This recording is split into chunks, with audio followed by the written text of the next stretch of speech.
So, hi guys. Let's see. Is the sound okay? Everything. Check this out. So,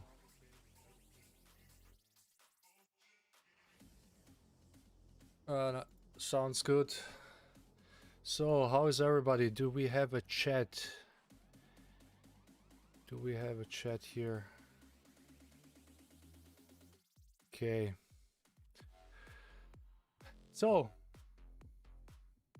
now I have no headphones. I have this one because I think it's a bit better, because especially when it's too hot.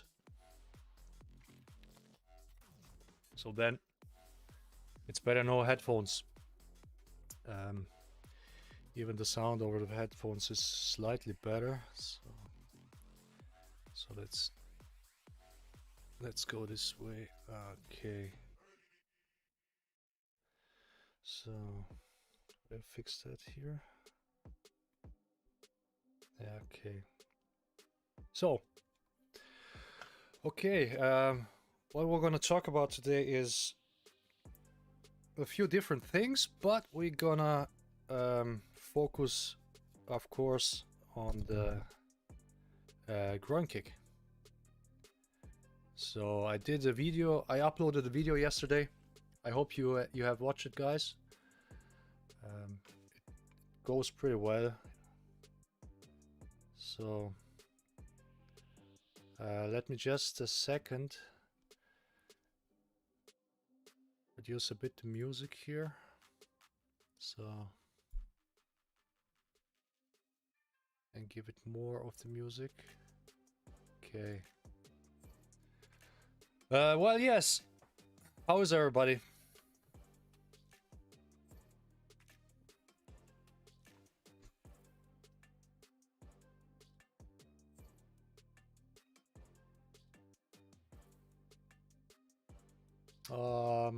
If I've been enjoying the summer, yes. We had a few very hot days. Almost 40 degrees. Where that's really too hot. I mean, with this degrees, you don't even want to go outside when it's so hot.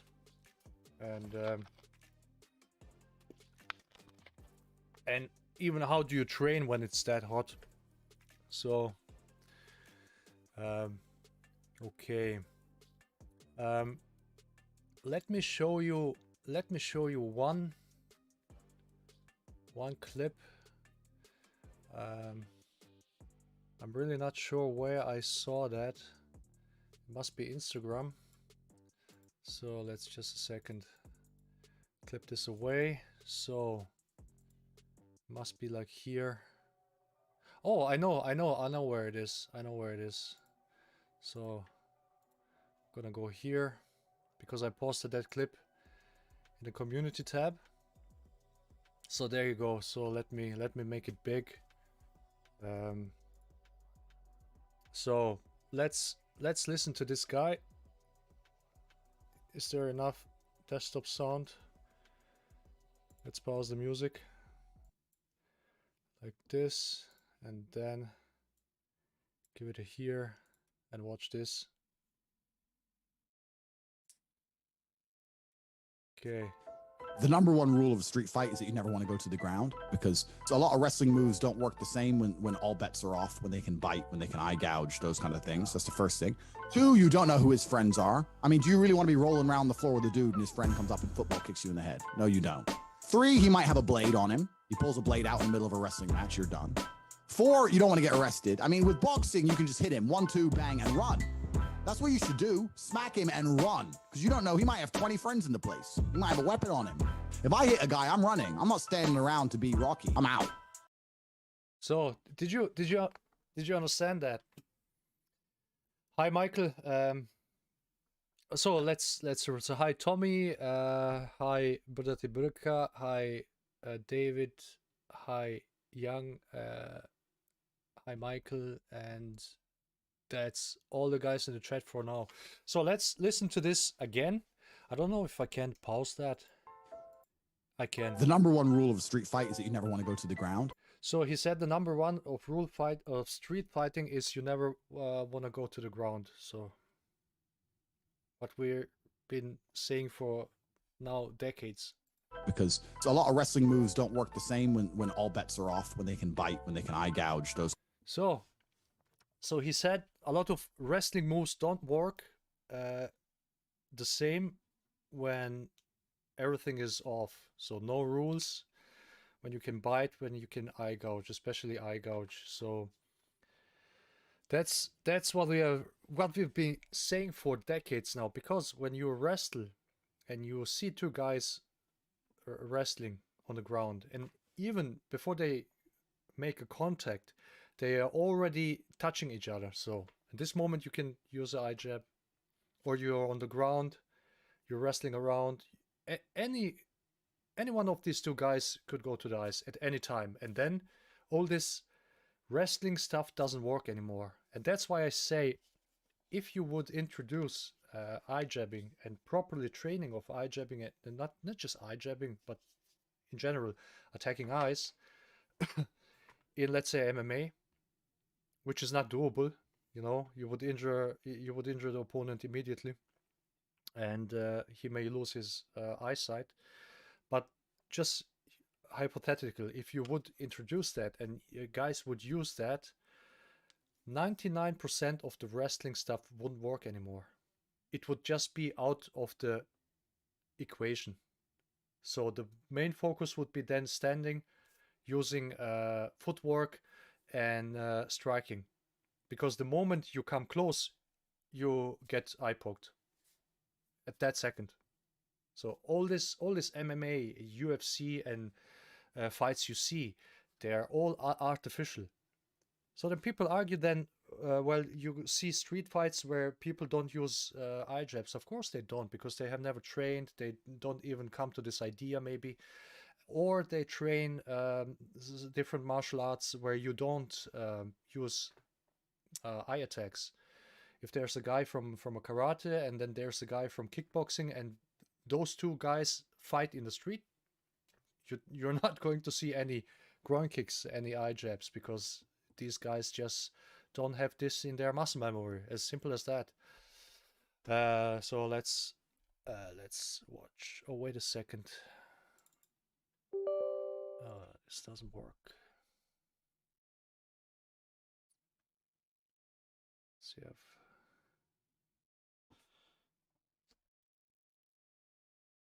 So this doesn't matter. Okay. So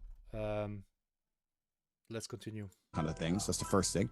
Two, you don't know who his friends are. I mean, do you really want to be rolling around the floor with a dude and his friend comes up and football kicks you in the head? No. So simple as that. So the first thing is the grappling stuff could get easily countered by attacking eyes and even biting. Number one. Number two, even if not, let's say if not, you're rolling around, you try to headlock the guy, to maybe arm lock the guy or leg lock, or submit the guy, and the guy just comes and punches you in the back of the head, or kicks your head like a football. So it's common sense. I don't even know how people can argue against that, because they literally take MMA and put it on the street and they think it works like that. No, you don't. Three, he might have a blade on him. That's another thing. So you don't know if this guy has a weapon.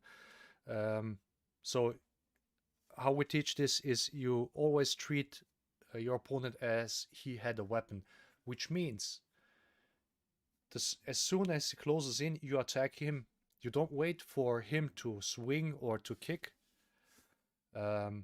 because if you let him close to you, okay, when he is too close and he's got his knife already in the hand, maybe hidden, and then he decides to stab you, there's nothing you can do about this.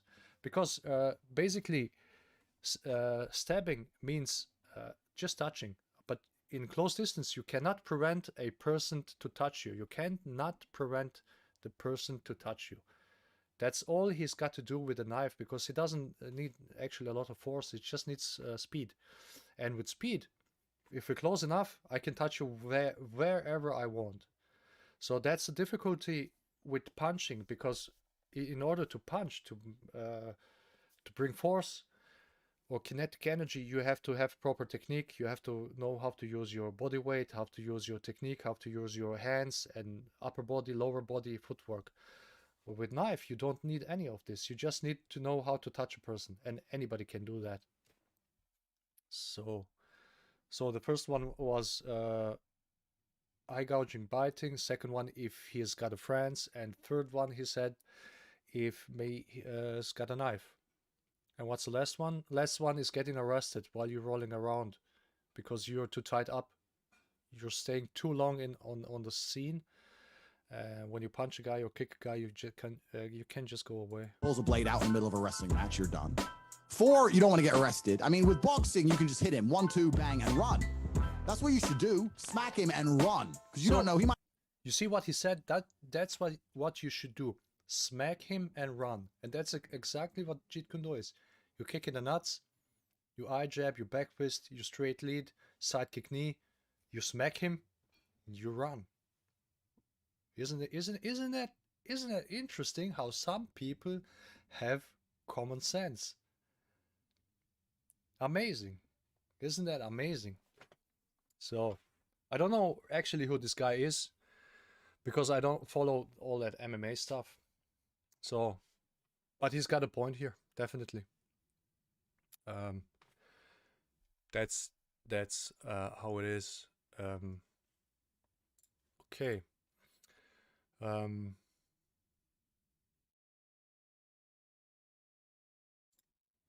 Let's talk about groin kicks and what we're gonna do first.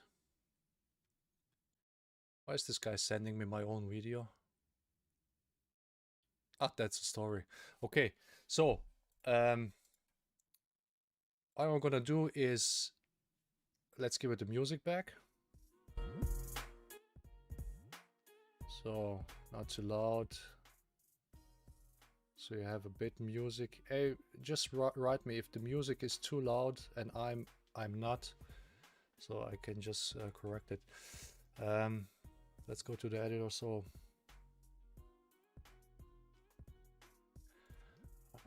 I have a file here which I did. Should be here. That's it. Okay. We can do it bigger.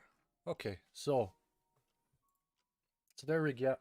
There are we again. So if you have any ideas, just write this, and we're gonna type it in. So groin kicks don't work. Arguments.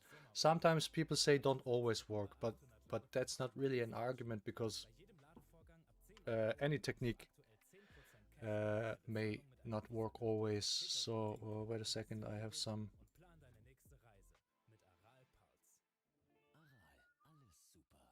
Okay. Nice. That's commercial in the background, guys. Sorry for that, but we cannot prevent that as I don't have Spotify subscriptions. So that's why you hear commercial, and that's why we're gonna put it off. Okay, so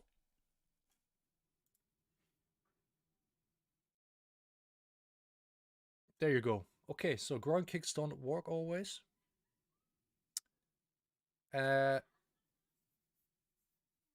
So let's read, guys, what you write for a second.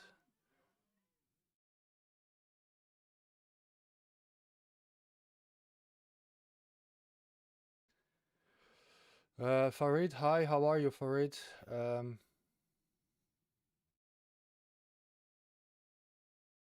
Martial arts get watered down just like boxing. Well, I mean, Bruce was talking about that in his last interview, how martial arts became sport over the time. And he said there, they're not using like eye jabbing and kicking to the groin. I mean, it's his words, and now we are like, what? 50 years later, 55 years later, and nothing substantially has changed. So they say martial arts has changed or have changed since then, but really what has changed is that there's more full contact other than in boxing. And full contact just in tournaments, okay? Because you cannot train full contact if you want to maintain your partner, especially in if you're amateur. I mean, in professional, professional business is a whole other world. So you just pay people to get smacked, okay? But in an amateur world, like where are we, you cannot train in full contact because soon you're not going to have any training partner anymore, okay? Imagine you train every time you do your sparring drills, you go full contact. You would basically injure a guy. I mean, even neck injuries and anything. So, but that's what actually changed. There are more tournaments other than boxing that's full contact.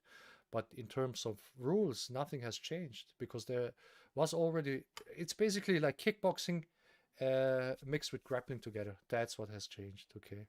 And it's not even good kickboxing anymore because if you ask me, most MMA fighters are not that good at striking because they focus so much on ground fighting. So, but still the same rules.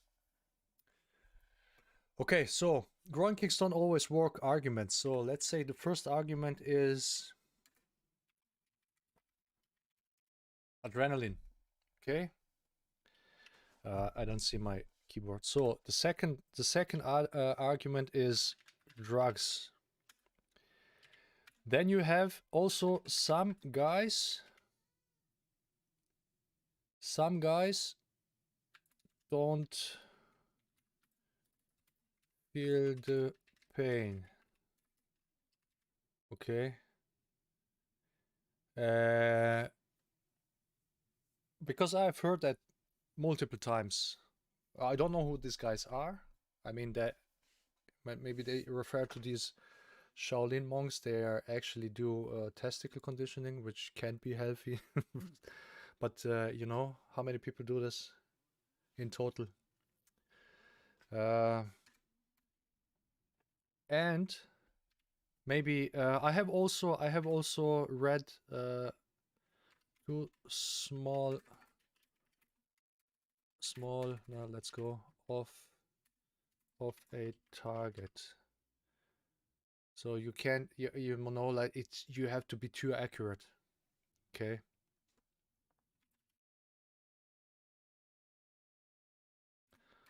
Of accuracy. So these are the main arguments you can hear people arguing against groin kicks. Okay. So let's talk about the first one, because the first one is really fun. They always refer to adrenaline. Adrenaline. When does adrenaline actually happen? Adrenaline happens usually when you are afraid. When you are afraid. When you have fear. When you know, like maybe you're hunted.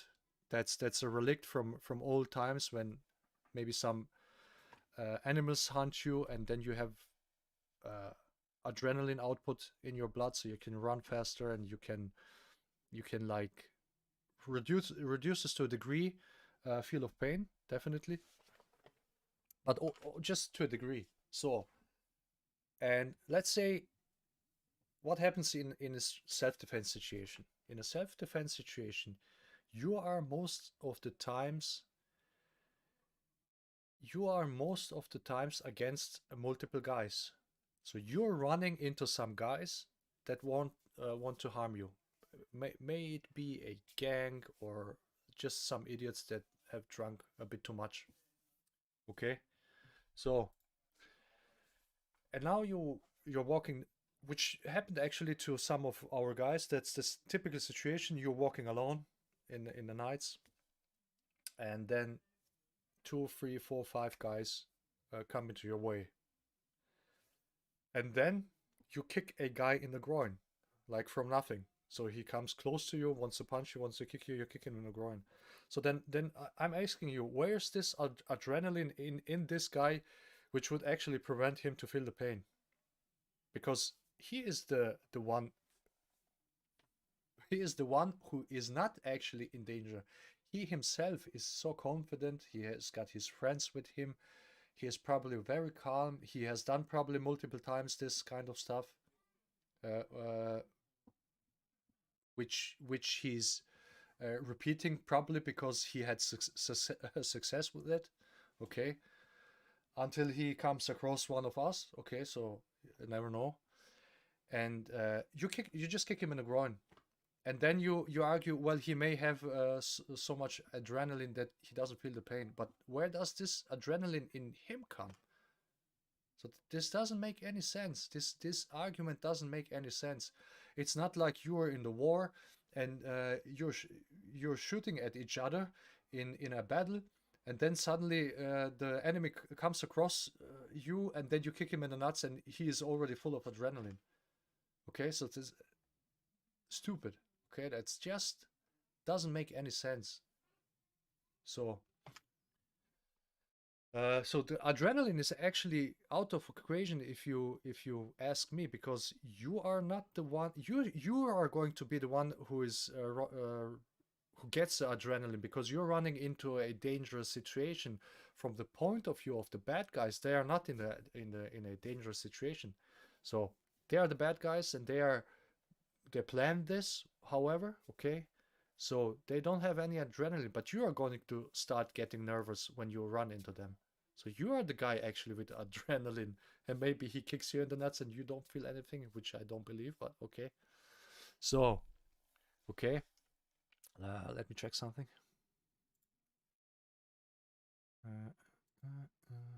Okay. So adrenaline thing doesn't make any sense. Okay, in terms of self-defense, it's not like the fight is planned. You know you are going to fight, and he you're prepared for fighting, and then you come into the ring, where of course both fighters are nervous and have some adrenaline, and even they get kicked in the nuts, wearing a cup, and still um, aren't able to fight afterward. Even they have groin protection and adrenaline. Okay, and they have, for sure, you can bet that they have multiple painkillers and stuff, so they don't feel as much pain. So that brings us to the second point, and that's drugs. Okay, so same idea. So okay, self-defense situation. You run into some guys that just want to maybe rob you, take your cell phone, or anything else, and they may be on drugs. But how much drugs can you take so you don't feel any pain, and then still being able to have a good coordination in fighting? That's my question. Okay. So what kind of drugs would prevent you to feel a proper groin kick? Um, I don't know. I don't know. Maybe you can tell me, guys. Um, because so there we have some music. Because that's the one thing. Okay. The other thing is, how likely is it that you run really into a guy that has so much drugs and then is also attacking you?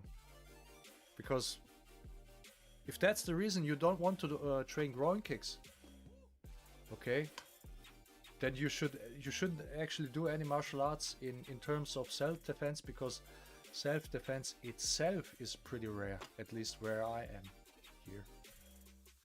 Okay.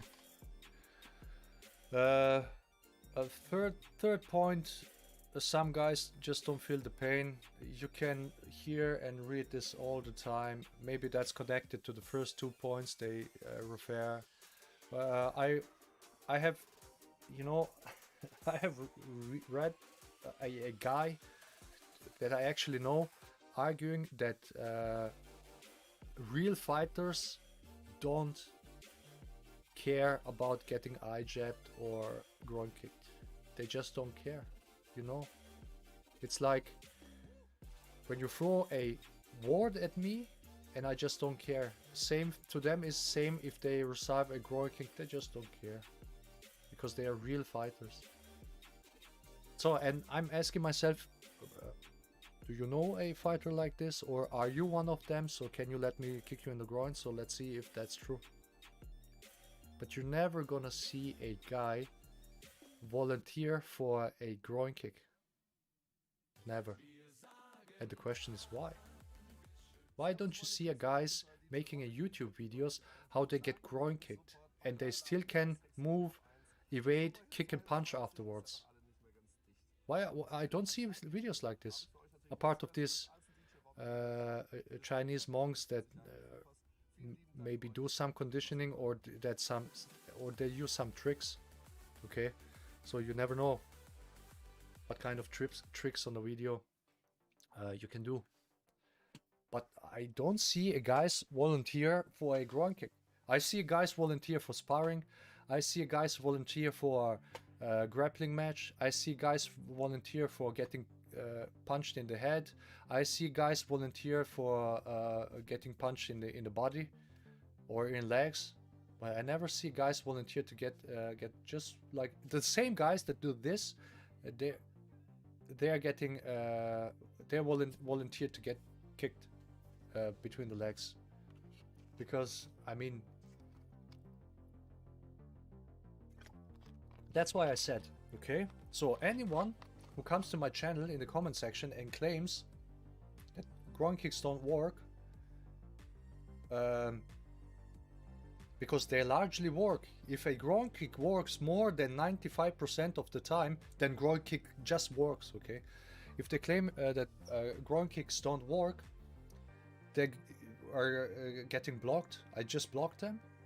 And if they send me a link of a video, however they can send me that, to just post a video on their channel, and they can send me then, I don't know, maybe Facebook or somebody else here, where they get groin kicked and then can afterwards immediately can punch and kick some pads, focus mitts. They don't even have to fight. Then I'm gonna to unblock them again. So okay, and the fourth thing is groin is too small of a target, lack of accuracy. This is just a question of training. Okay, so that's not the argument, because when you want to punch a guy with a hook or with a straight lead or with a left straight, so the target is here or target is here, so that's also a small target. So don't think that the head is whole target because you punch the guy here. It doesn't really matter as much, or even the nose. But if you want to the aim, you aim here. That's why you see boxers tucked in, so they can get punched here, but they can get punched here. Okay, and also temple. This is also small target. So this argument you can use against any technique. Okay, and a groin is certainly easier to reach because of the nature how the legs are building up to the groin. So you have a pretty clear visual targeting of this area. Okay, so yeah, and let's look for some groin kick videos, okay, because I bet internet is full of that. So can you hear the music?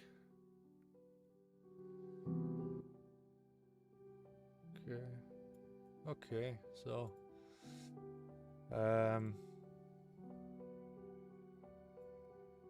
let's go here.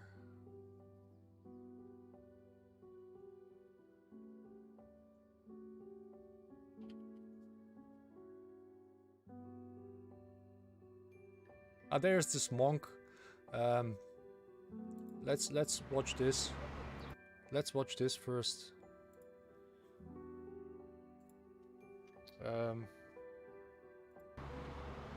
So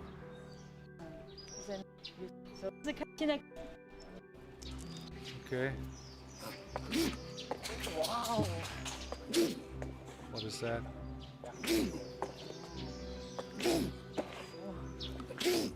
That's not a real punch. I mean,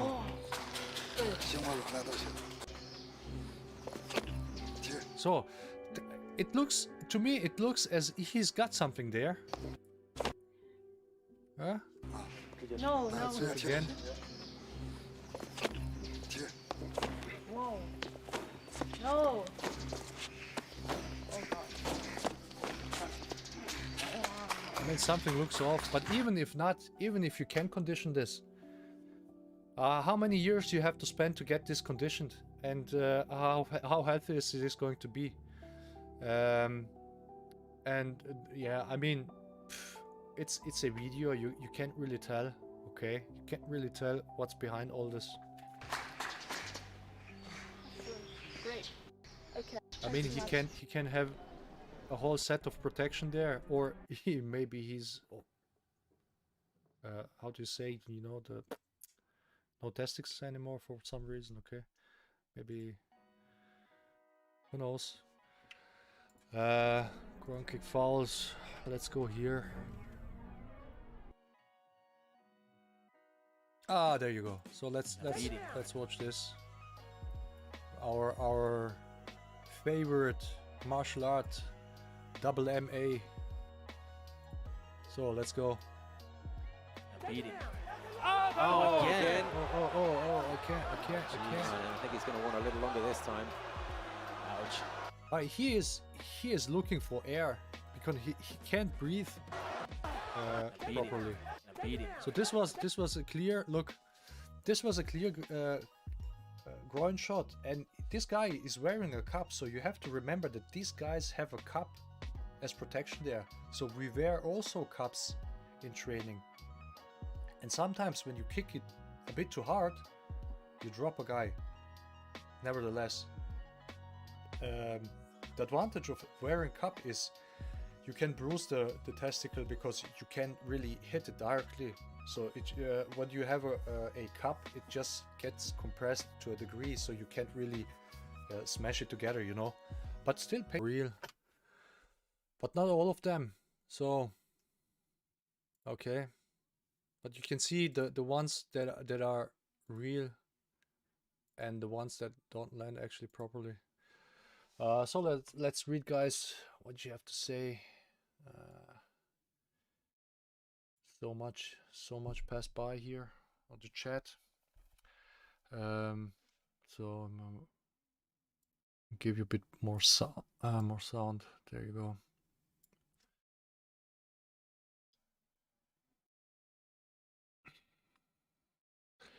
Michael Rupert, he had to leave, no problem. Okay. His name is Andrew Tate. He is a 2 times kickboxing world champion. Okay. Okay.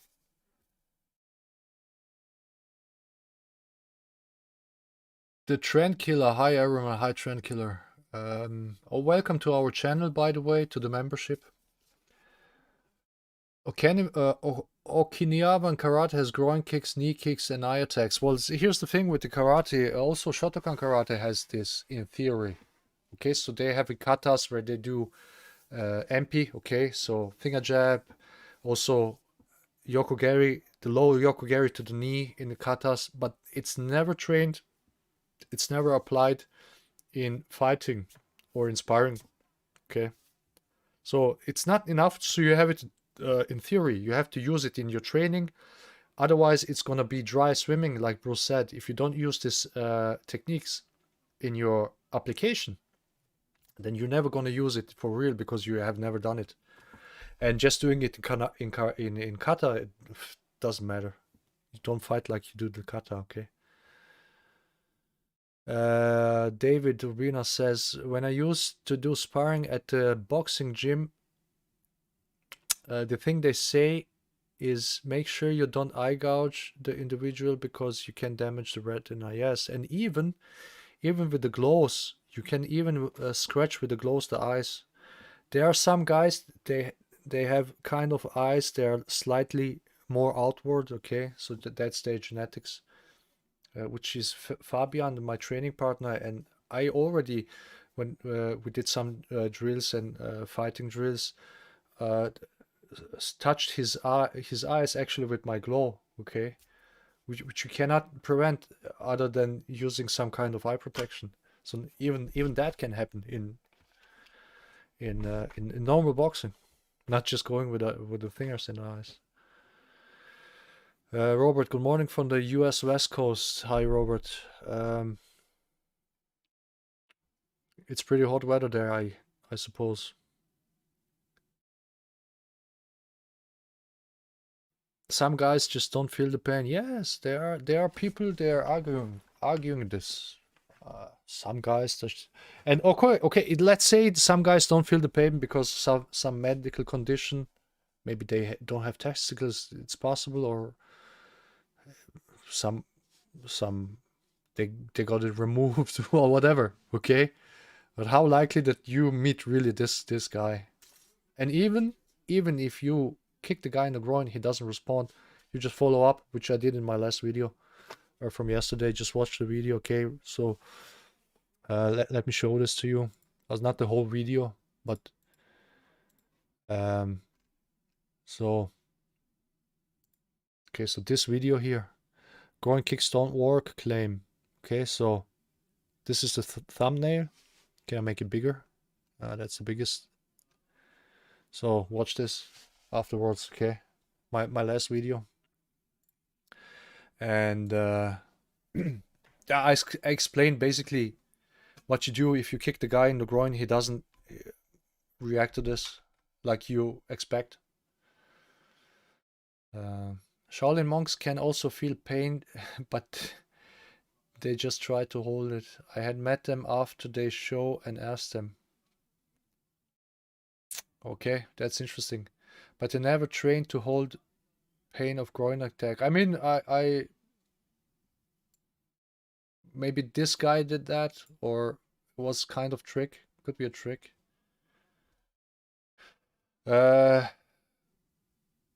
Dilshan Kavinda, adrenaline does not stop to feel the pain. No, it doesn't. And it may reduce to some degree, you know, like the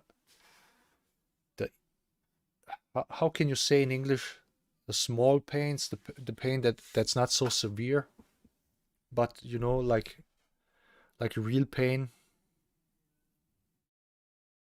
No nuts, no pain. Exactly, that's what I said. So people who claim this, they have no nuts, because I know how it feels when I get kicked in the groin.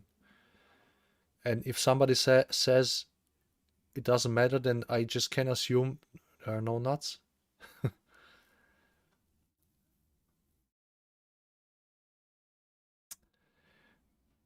Okay. If I've been in a street fight before, I've been in a few situations, but I had never really had to use force. The thing is, when I was younger, when I was going out, I'm huge, okay? I'm nearly 2 meters, and I had friends, or I have still friends, especially when we were going out back in the day, where they're all huge. Most of them are bigger than 190. Okay, well, so bigger than 6'4" or 6'3". I'm 6'5", 6'6". And one friend of mine, he's even 7 foot. He's like 2'9". He's like a basketball player. So, I mean, who is going to attack us like that? Okay. And you know, when I stopped going out, you know, then there's basically no opportunity for me to get attacked. And then you have to think about another thing is that, you know, we are living in a civilized war so far where you don't really need that often self-defense. Okay, I mean, if I wanted, you can go out and kick and punch people and just look for this kind of stuff, you know. So, but some students of mine, they had a few street encounters and also some people I know who train Jeet Kune under Tommy had as well. So, but I personally never had to sidekick a knee, so to say, okay. Alcohol makes the pain even worse. I don't know about that. I don't drink any alcohol. Epiprofine is a hormone too. Yes, I mean, you know the movie with what's the name of the movie with Jason Statham? The two parts when he had to buy the nose stuff because of otherwise he would die in the movie. Because epiprofine is in there, and it's like a copy of adrenaline. Just ask any woman being attacked by a man where they would hit the man. Yes, and even even a woman, for a woman it's painful to get hit there.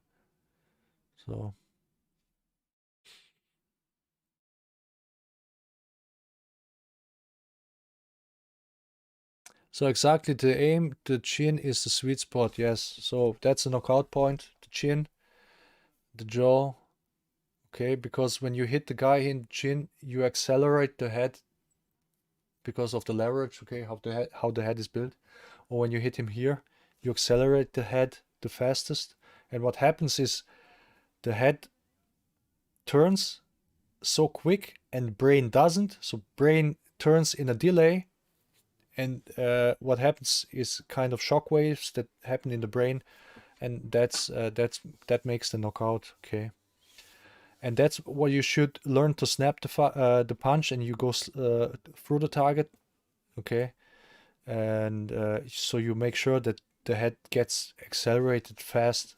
So it's not always about the power in punching, so pure force. It's about the speed, how you can accelerate his head in turning or going back.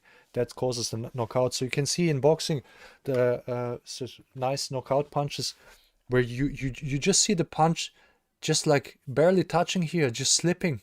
Okay, it doesn't even look like he didn't even go with the full force. He just went like this, and it was knockout because he just accelerated the head fast enough, so the guy got knocked out. Okay. One can pull testicles up into the body. I heard about that as well. But there is a medical condition for this. Some people, it can happen to you as well, that the testicles get pushed inside. And a friend of mine had that, and he had to get the surgery, so they pull it back again. I'm getting a heart attacks watching monk groin kicks. Yeah, yeah, that's. I don't know how real that was, really. So.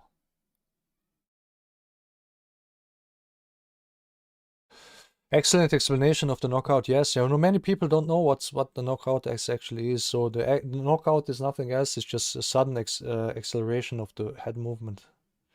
So if you hit the head like straight on, the acceleration is not as fast because that's you know a heavy part of the head. So you have the head absorbs this impact and it slows your hand down. But you punch here and you punch here. There's this leverage, okay, it's like this and this.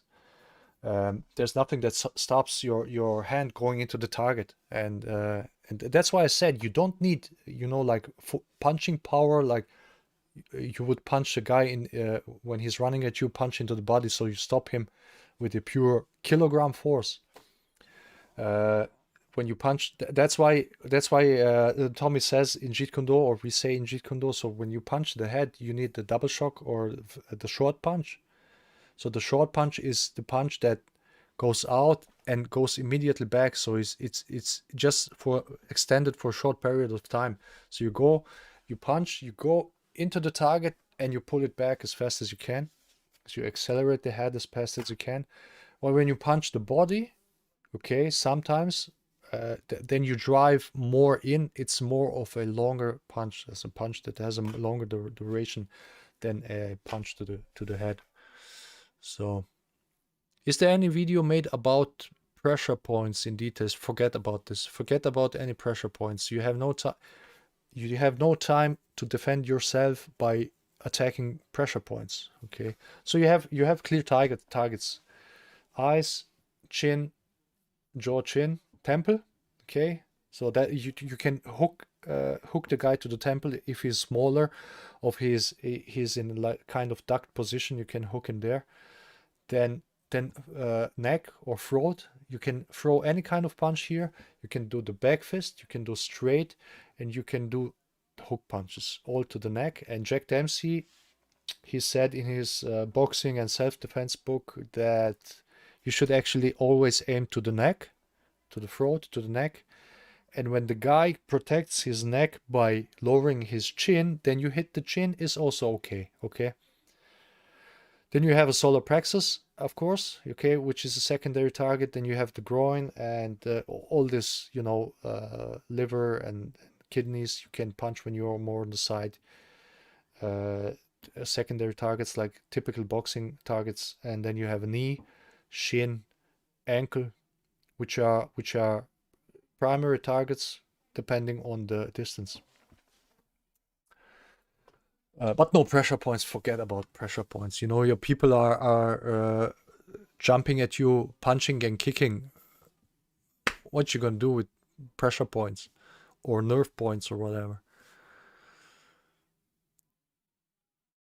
And the fight in 3-4 punches kicks point of Chinese martial arts.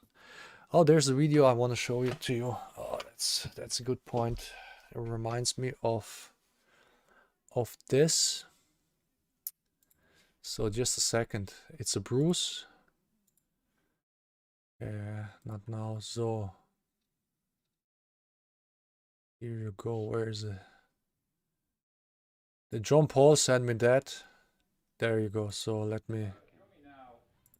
So now we need desktop sound, and we need this. Okay, so Bruce is here talking about Kung Fu, but that's essentially also the philosophy of Jeet Kune Do.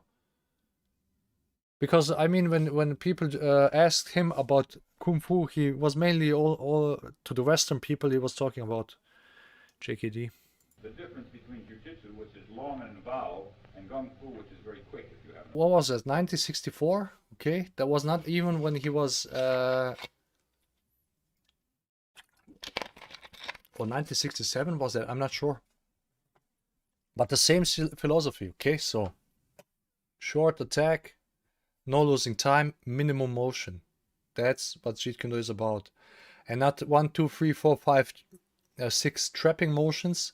Like he says, if somebody grabs you and then you do 1,000 steps until you actually hit the guy. You hit him instantly. Okay. And most Jeet Kune Do people nowadays don't even follow Bruce Lee's principles. That's the funniest thing. Is it me? I mean, that's not me. That's him saying this. Okay. Show me now. Let's listen to this again. Which is long and involved, and Kung Fu, which is very quick if you have an opponent. Jumping, what he actually does in the movies, but the movies is not Jeet Kune Do. Okay, so. Excuse me. Okay. It's not me saying that. I mean, it's okay if you don't agree with that, but you can not agree with that and then still calling the stuff you're doing Jeet Kune Do. Then you have to say, I don't agree with Jeet Kune Do as a whole, and I'm doing something else. But you cannot disagree with this and then still using Jeet Kune Do and Bruce Lee names to promote your shit you're doing. So it doesn't make any sense. I agree with this man, and I hate how hella complex Brazilian Jiu-Jitsu is. So the funny thing is, I guess Brazilian Jiu-Jitsu is I mean, you can probably use Jiu-Jitsu in a more simpler way than many people are doing. Because when you see I mean, in Jeet Kune you have also, you can sweep guys, you can throw guys, but you do this if you're in this distance, and like he explained, short, quick motion, okay? So you're not going for this, and you just sweep the guy, and he falls down, or you throw a guy if he's behind you, and he grabs you on the neck, and so you can throw him depending on if he's pushing forward. You can just throw the guy, okay, and that's it, and then you stomp his head or whatever. And you do this also in a quick motion, but you don't go like for, you grab his leg and then you're on top of him, and then you spend 10 minutes to break his guard. And what, I mean, this has nothing to do with real fighting, if you ask me. It's just sport fighting, okay? You have a deep understanding of Jeet Kune. I mean, when you like me have had to do with this like last 25 years, at some point you have to understand this. And if you still trying to figure out after 25 years what's Jeet Kune about, I think then maybe. So the thing is, you know, like guys, there are some guys that are following our channel, okay, or my channel, and they like what we are talking about, what we are posting, what we are showing, okay, our videos, our shorts, whatever. But at the same time, there's especially one guy, yeah, he is all the time sending me some clips. What do you think about that? And then there's a clip like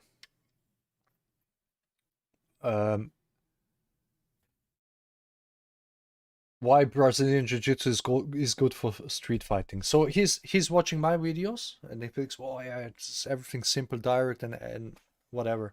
And then he's probably sitting all day on the YouTube, and then he's watching some other video that's, let's say, jiu-jitsu, and they show some self-defense or some jiu-jitsu techniques for self-defense. Probably how somebody grabs you and then you go here and then you double leg take down and then you go in and choke the guy. And he sees that and he sees how this guy performs that and he thinks, oh man, that's also good. And then he's totally confused. Well, on the other hand, what we're showing is like simple and direct, and on the other hand, this guy is showing that. What should I believe then? Because you have to, you know, just understand the principles of JKD, and then at that moment you're gonna see which action is following this principles and which action does not follow these principles. So simple as that. So just don't get confused by some other martial arts. That's the thing. You have to understand, if the guy grabs there's okay, so listen, if you are not sure if the technique you have seen in a video is valuable, so let's say some guy shows you how to disarm a knife, okay, which is crazy by itself. But let's say you have a knife and he shows you a guy comes with a knife and then he blocks the knife and then he takes the arm here and he does this chicken wing arm lock and brings the guy to the ground and everything. And you, oh man, this looks so great, man. And then he comes to me, hey Thomas, what do you think about this technique? And so just ask yourself, if you had a knife and you're going to stab the guy, would he be able to apply this defense technique against yourself? If the answer is no, then forget about this technique, okay? Because if I take a knife and I'm going to stab you, and you're never going to grab my arm, because I would have to let you grab it in order to make this technique work, okay? So that's how you can, you know, like, always ask yourself, could this guy do this to me if I would attack him with the punch or the kick he's showing defense against? Or and when you take a Jeet Kune Do, so, and when I show you when somebody punches me and I evade and I slip back and I go to the eye jab, and you ask me, wait, when I punch him and he waits and he comes back immediately with the eye jab, well, this really could hit me. Then you would say, okay, this works probably, because, you know, I mean, but let me tell you something. When we train, okay, so we did, Friday we did these drills Friday, Fabian and me. So we took protection gear, knee protection, groin protection, and some head gloves. And then we did the drill. He attacked me with anything he wanted, and I had to defend myself with anything I wanted. And then we switched the roles. And then he stands in the Jeet Kune position, okay? And I'm standing in any kind of position. So I'm not just using Jeet Kune. I'm standing left side forward, right side forward. I want to kick him with my front leg, with my rear leg. I want to punch him with my front hand, rear hand, wide stance, narrow stance, whatever. So I'm coming at him with all kind different of types of attacks. And sometimes I also go like, okay, no, I want to really to punch him, and I can't because of how the way he stays, the way he's using his footwork. He is countering me as soon as I step in, okay? And the only way I can't reach him is when I start to use Jeet Kune Do and I really concentrate on proficiency. Then I can reach him because I'm naturally faster than him. But when I leave the Jeet Kune Do structure, but I still want to punch and kick him, I can't.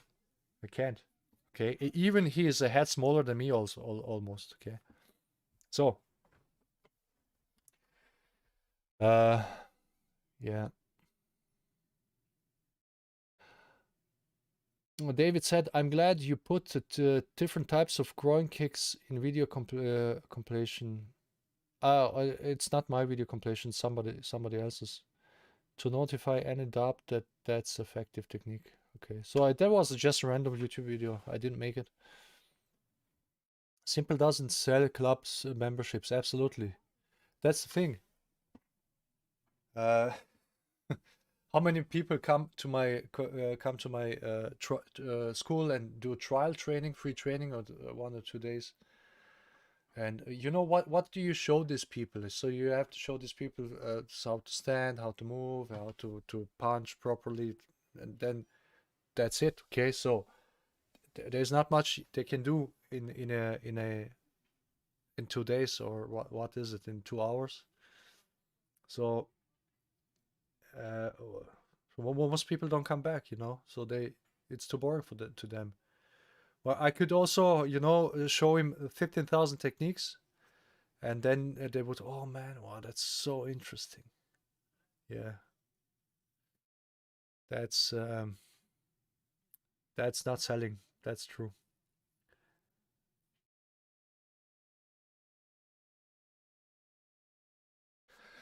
John Paul is not here. John Paul, he said I should maybe watch a video from Metrolina martial art guys, because they've put a video of what actually Bruce Lee's Jeet Kune Do is, and how I have watched it, and I didn't really know where to begin to point out mistakes. So guys, if you want me to do this here, then just write me. If you want me to go for this video, what Jeet Kune Do is according to them, and they are basically in a Santo line. So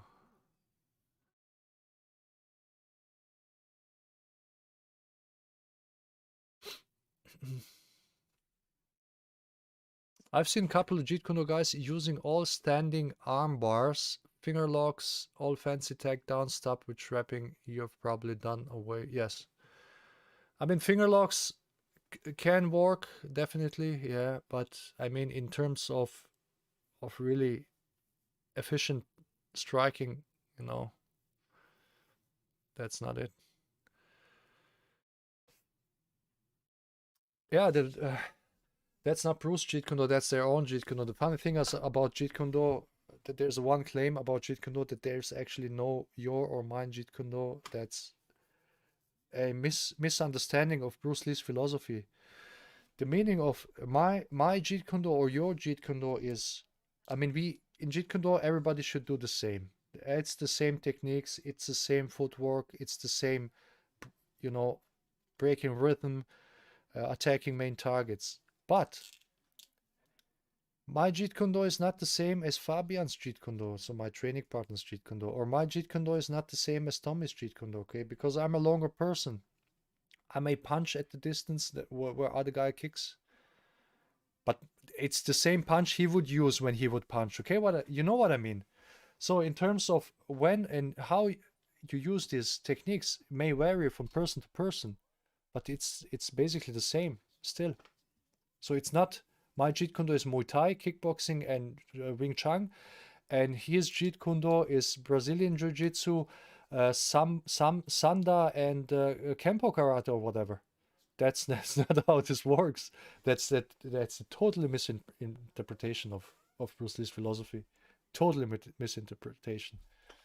It has nothing to do with reality of how Bruce made the Jeet Kune Do. And don't forget the letter he wrote to Jerry Poteet, where Jerry Poteet started to mix his Kempo Karate into JKD. So where Bruce said, you know, you don't mix a bed of roses with bed of whatever other plants, because bed of roses stays bed of roses, which is basically Jeet Kune Do, and the other plants is the other martial arts. So don't mix it together. But you know, in this modern Jeet Kune Do world, it's exactly that what they're doing. It's amazing. It's totally amazing to me how this guy really reshaped Jeet Kune Do. From the start, Bruce died.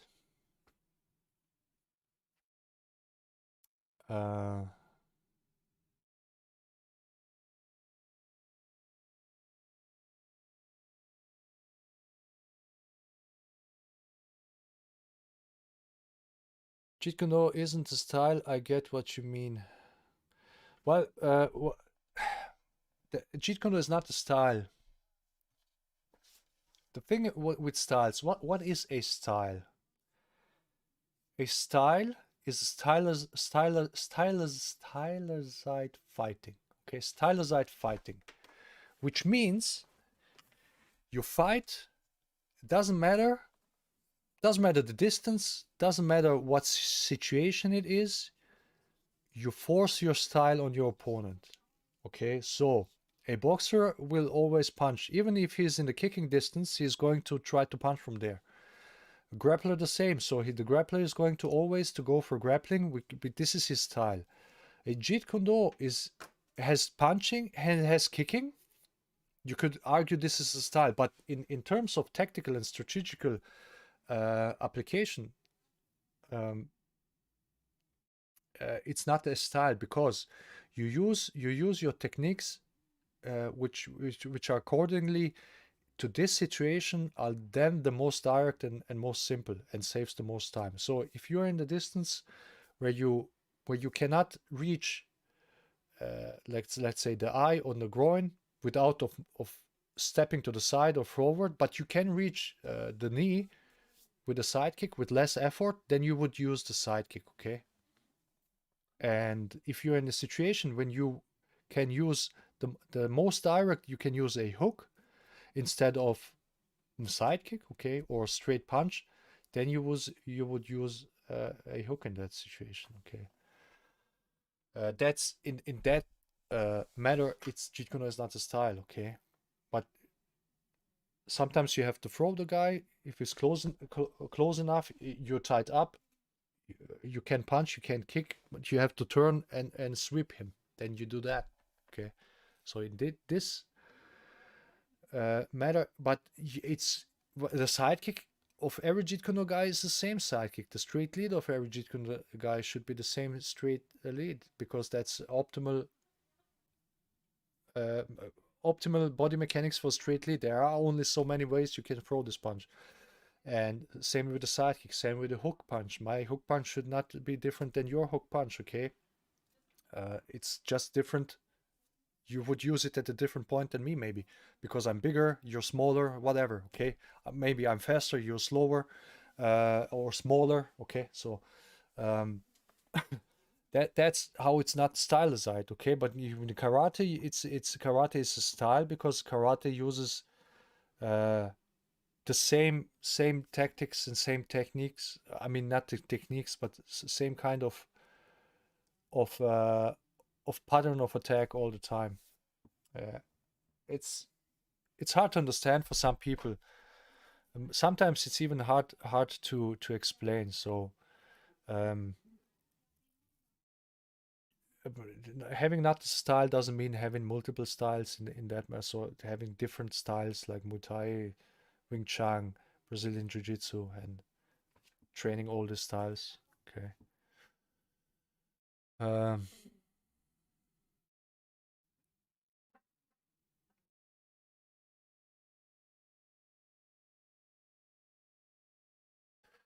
Robert, this is what is misunderstood. Absorb what's useful, reject this what's useless, and add what's essentially your own. Yeah, absolutely. So what's your own? What is your own? It's not a different style because nobody has a style. So he has everybody has a different type of body. Maybe you're a slower person, so you cannot, like overspeed your opponent. So you have to look for different tactics. Maybe you have to use feints more. You have to feint high attack to reach the sidekick, the knee with the sidekick. And somebody who is faster, he may not do this because he can just go for the opponent. He's so quick. Okay, same techniques but used slightly different. There's no fixed pattern of this. Okay. Melonhead, there can be no different style of fighting. What is that? Because we have all 2 hands, 2 legs. Absolutely. So Bruce said that. There's no reason for having different styles. Because as long as humans have 2 hands, 2 legs, we are all built the same. And there's only so many ways how you can use this body optimal to its body mechanics, okay? So it's easy. And there are some styles there use pretty good body mechanics on punching, like boxing, okay? But not every boxing gym is has same quality. Let's put it that way. But that's exactly what I'm saying. Okay. Absolutely. People don't understand the word simplicity. No. The best thing I like about this channel is that you just don't teach the technique, but you give full explanation of them. Yes. I usually don't go as deep into the techniques because the reason I don't do that is Tommy's online lessons. I mean, he did that online lessons for that purpose, okay? And then I would go here on YouTube and show everything, so the people wouldn't have a reason to take his online lessons. So I did a few videos where I did break down the lead punch but I never did that with a side kick or with a hook or with the back fist. I did kind of, okay. With the front kick, because there are all kinds of small detail you need to know to make it even more efficient. But at some point we may cover also these things, so so people know how to punch, how to kick properly, and how to use the footwork, because you can use any technique. Straight lead, left straight, corkscrew, back fist, hook, any hook variation, okay. Front kick, side kick, hook kick, and any variation of these kicks you can use. You can take one technique and use it at any distance, okay. You can even use a front kick in close distance. You just have to step back and then kick. But if if you have hands, you wouldn't need to do that. But let's say you can't use your hands in this situation because for some reason, Maybe you have a broken finger, you can't punch. Then you have to step back and use your kicks. And there's a way how you can do this, and there's a way how you can apply any technique in any direction and almost any distance. And you can train this. And if I would do a channel on that, that would be massive amount of material, how you can move, how you can. But there's I don't know if I did the straight lead punching in 4 directions. I think I did, but I didn't explain this. But that's the idea. You can punch in 4 directions. So you punch, you go forward, you punch, and at the same time you shuffle back. You punch and you step to the right, and you punch, you go forward and then step to the left, and then you punch and step at the same time to the left. And then you can, that's like, okay, so forward, backwards, left, right. But you can do all these angles in between as well, okay? So you can go like, not only in this direction, let me put this way, not only in this direction, you can also go in this, in this, in this, in this, in this, in this, all the way, and then you're straight again. You can do this with any technique. So, and the key is footwork. Okay, so if you have your footwork, you can take one punch and make like 50 different punches out of this one punch. It's the same punch, you just move your body different. Okay, and then you have to learn, and then you can learn how you use these punches when evading, when using slipping, when using when evading and going back in, going to the left, punching and going to the left, punching, going to the left. Then okay, so you can there's so many ways you can use only one punch. Okay. So, and although you say Jeet Kune has just very little techniques, but in reality, it has many techniques, because all these techniques have multiple footworks, then you can apply them, and that's that's what you miss in other martial arts. There's only one Kyakutsuki in karate. You go forward, you do the Kyakutsuki. Maybe you step to the side, do this. But in Jeet Kune, you would have multiple different directions you can use this technique. So if the opponent comes to you, you can go to the left and punch him. If you can go to the right and punch him. If he punches you, you can go down and punch him. You can go to the left and cover and punch him. You can go backwards at the same time and punch him. Okay, that's kind of Muhammad Ali used to jab and going backwards. Look at him. I think Bruce copied him there. So he used the backwards shuffle and punched at the same time with the jab. That's how you use the retreating straight lead. Same time, same way. Okay. So, I mean, I could do a whole series on YouTube on that. You know, that would be all so much work, man. When you have to record that, you would have to I would have to script that, of course, because if you do it, none of my videos I do on YouTube are scripted before. I just do it on the spot. Okay.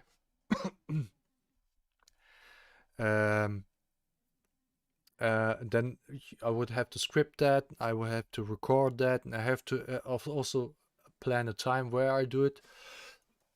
Excuse me. Usually we do this after training. When we record our videos, we already, you know, tired, and then I would have to edit this and then, you know, put it online. So that's a lot. It would be a lot of work, which making videos by itself is a lot of work, and you basically do it for free. Okay, so and because Tommy has his online lessons, I don't go as deep into the techniques as I could. Okay, so like when I teach my people in my class, I show this. Usually they know, they have seen that, they should know how to move and everything, you know. But it's not like the thing about Jeet Kune is, if I show you this, you just can't replicate it immediately. So you have to train it step by step, small steps, to get into this. It takes a lot of time. It really takes a lot of time. And I can see that with my students. There are some students, there are multiple years in the class, okay, but I still have to tell them how to place their feet when they punch and when they kick. Okay, but most of them really don't train much, you know, like once a week. Maybe they come a few times, 2 times a week for a few weeks, and then you don't see them for multiple weeks, and then they appear again. It's like you never exceed the beginner level when you train like this. Okay.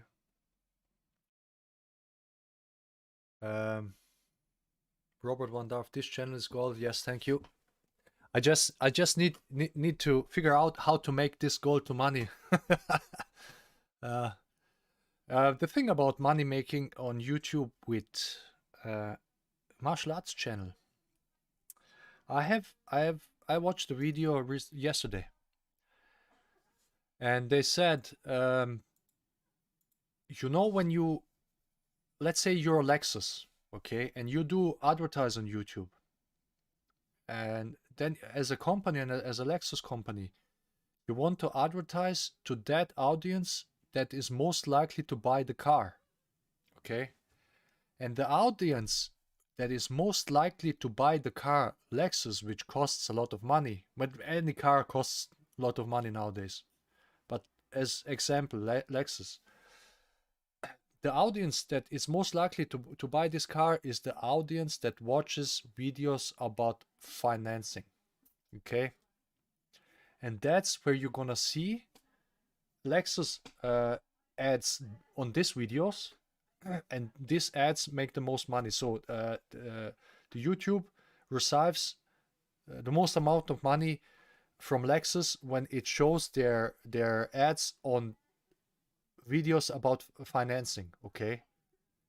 And the guy who made the video about financing, he gets a cut from this ad, okay? And this cut is, on the one hand, is bigger, and on the other hand, is more money received from Lexus. So he makes more money than, I don't know what ads you see, guys, when you watch my videos, okay? Probably some video games or shit. And this kind of ads, they pay the least amount of money, and that's how you're never gonna see a martial art channel making really a lot of money on YouTube, even if he had 102 or maybe even 300,000 of subscribers, okay?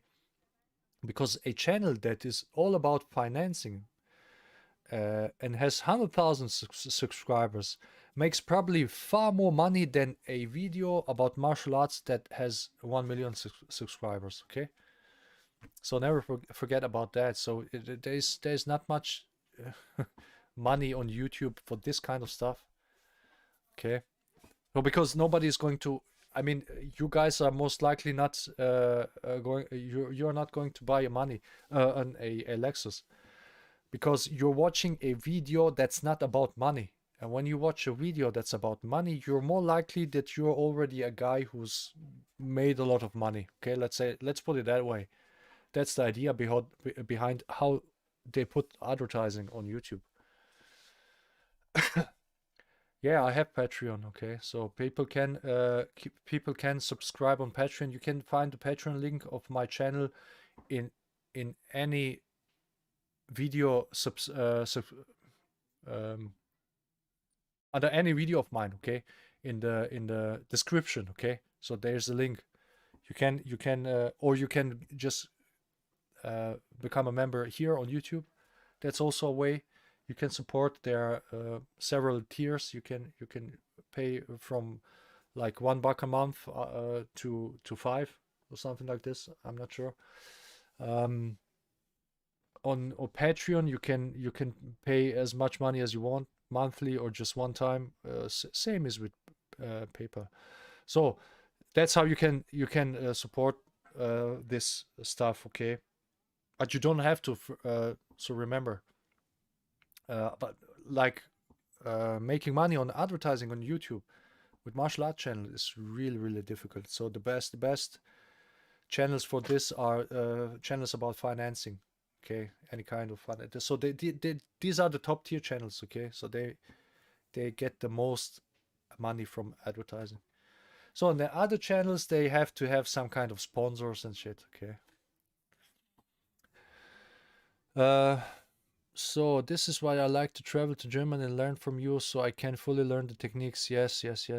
Oh, you can also travel to Tommy. Okay. So because Tommy has more time to teach than me. I work. Tommy doesn't work. Tommy does this full time. I just do this few hours a week, and I work full time. Okay. So I don't have as much time. So I had to decline a few. Some people wanted a private training for me, so I have no time anymore for private training because I work full time, and I have a free weekends. I don't have to work at weekends, so I spend this time with my family. I don't teach as much. I decline private training at the moment, so I don't teach private anymore. Can you affiliate from Tommy products? No. Tommy's products are Tommy's products. I don't have any to do with that. What I could do is order stuff from him and sell it in here. But to tell you the truth, that the margin I would make from this is so small, so it doesn't. It's not worth the work, especially now after the Brexit. So when I order stuff from Tommy, I have to pay taxes on the top of that. So this makes these products even more expensive. So they are not really competitive against other products. So Tommy's stuff used to be really cheap compared to normal companies, but that has shifted. Okay. So nowadays someone wants to order pads from Tommy in Germany. So these focus mitts, they used to cost like, I don't know, $35, and now you have to pay the $35 plus postage plus taxes. I think you get somewhere up to $60 or even more, and $60 for a pair of focus mitts. I mean, nowadays you can get some for 15 on Amazon or so, and they're really not that bad. And nowadays you have also the smaller ones. So back in the day he was so pretty much the only one making these small pads, these compact pads. Okay, that they are not so too soft, like most focus mitts are too soft. But the market has caught up. Okay, so Tommy's products, I mean, he's got to sell everything, and people have to pay taxes even in Europe because of Brexit. That's not good for business, for any business in UK, because it just makes their products more expensive. So you don't want any system planted in that makes your products more expensive. I've seen self-defense ads on your videos, so that seems positive. Yeah, okay, you see, but self-defense ads, they don't pay much money.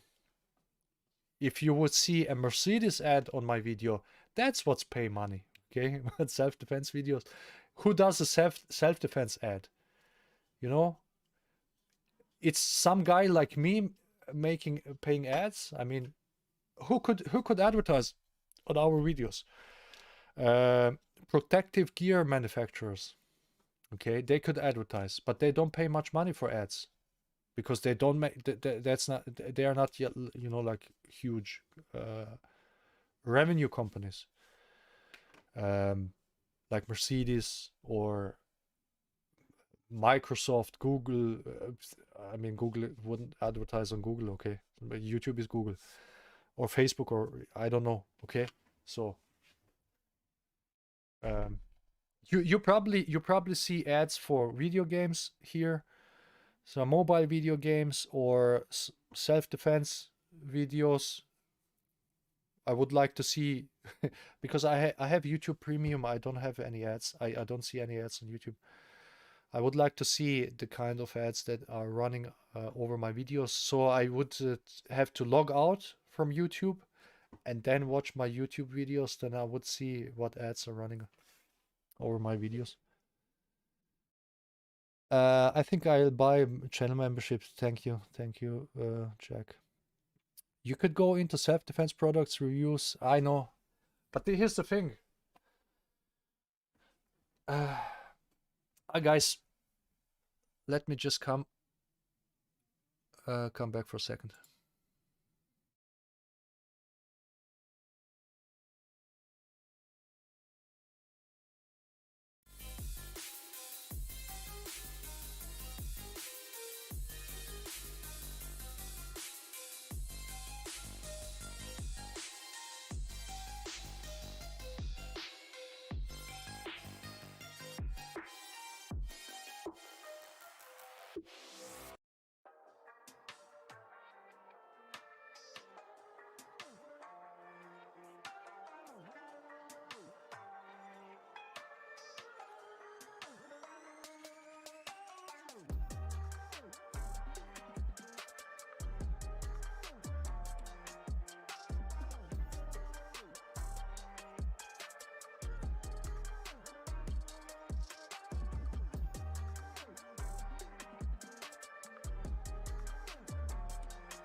So I'm back.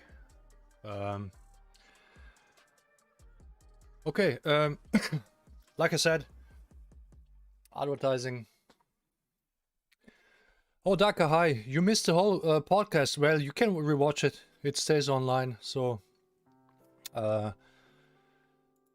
you can rewatch it. That's that's no problem. Okay.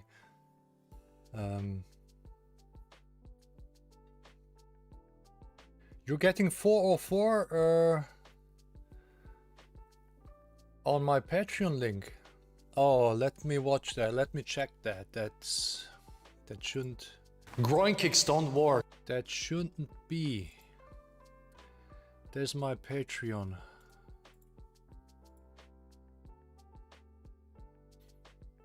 My opens. Could be the country. Maybe it's in your country. It's restricted. That's possible. Okay, so to me the link works. Okay, so that's.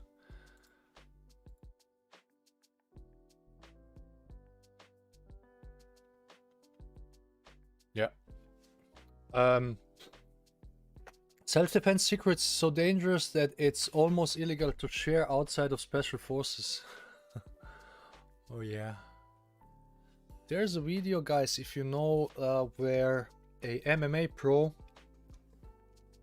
went with the SEAL team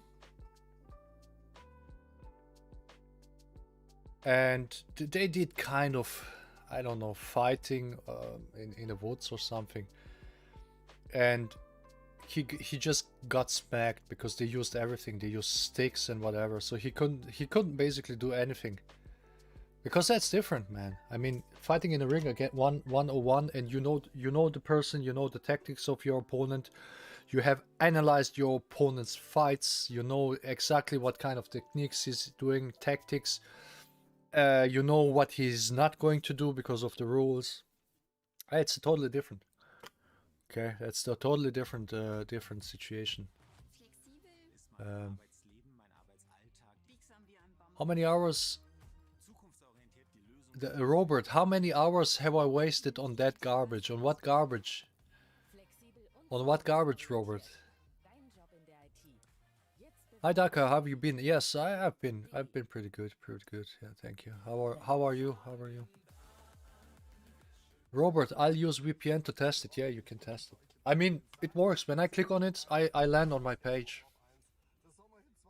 Would the Patreon or channel membership be more beneficial? I think Patreon is more beneficial because the cut is smaller. YouTube takes 50%, I think. It takes... I'm not... no, the YouTube takes, I think, 30%. I'm not sure about that. On the ads, it takes more. But on the membership, it should just take 30%. I'm not sure how the numbers are just right now. But Patreon takes less, definitely. Oh, you wasted a lot of time on fake martial arts. We all did at some point, I guess. I guess we all did. What you want to talk about the next, guys? Give me something. Give me something. The groin kicks. Oh, I'm gonna show you. Oh, my last video. Nobody noticed. I have bloopers on my last video after the outro, so you have to watch it. There are bloopers after the outro, so I decided to put some funny things in.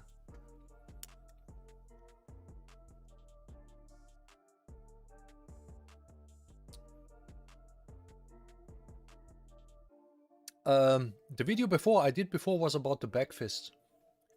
There's also people, I have noticed that on my Instagram channel, because there are some videos where you can see how I use the back fist, and some people comment that the back fist is too weak punch.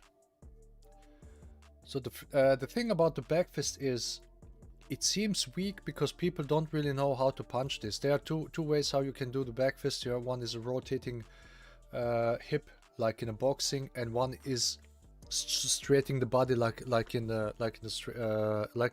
straight lead basically. And this type of back fist is a straight lead variation actually.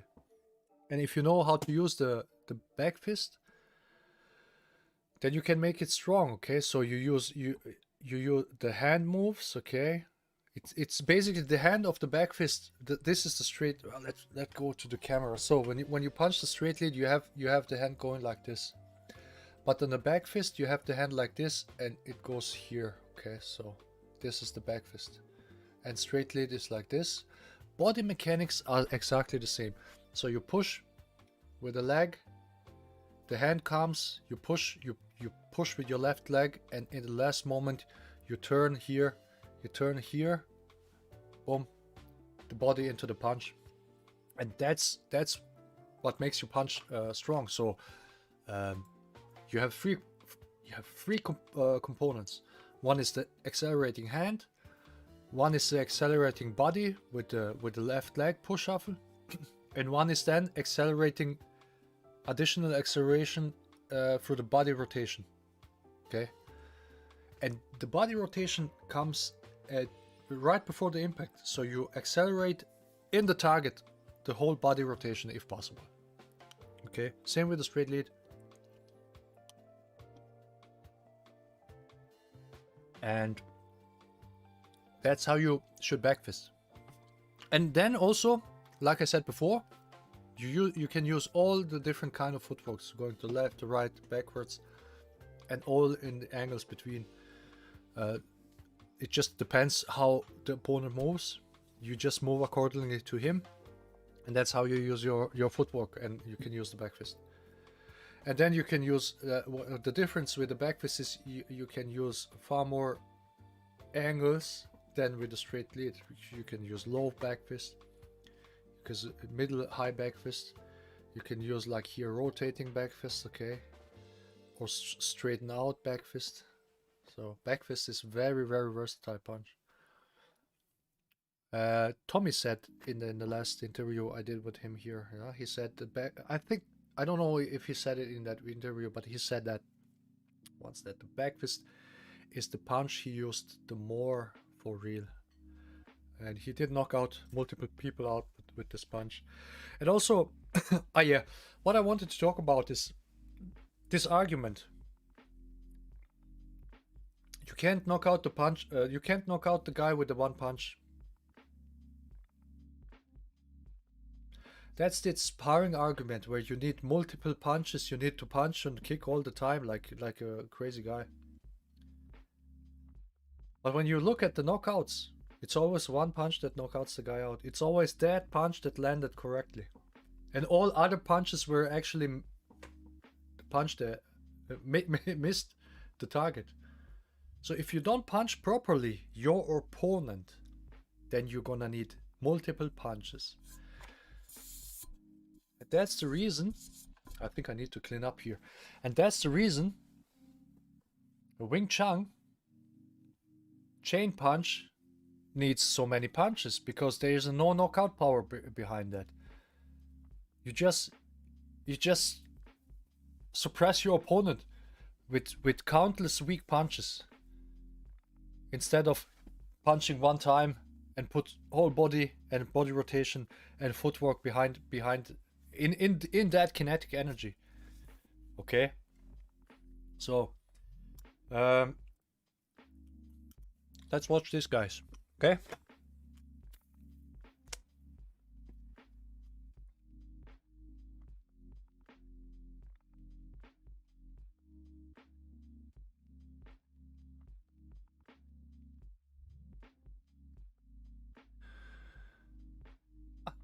Okay. So use the focus.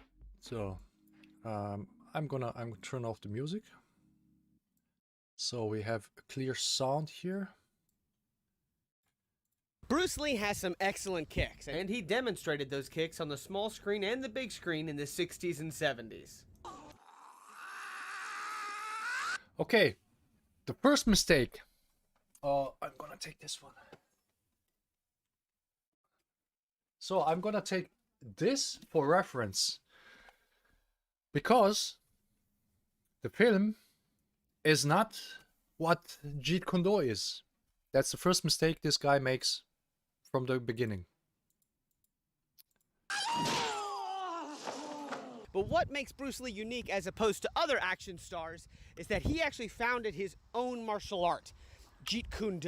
In Cantonese, Jeet Kune, the way of the intercepting fist. Intercepting fist, huh? Or foot. Now we're going to take a look at several of those kicks, the ones that he applied on cinema, where they actually are in the art of Jeet Kune, how you can apply them and use them in your sparring today.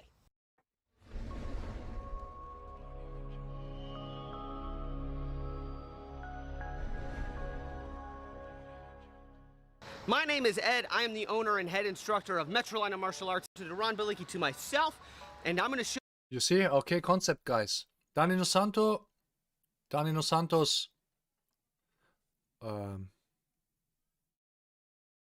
how do you say?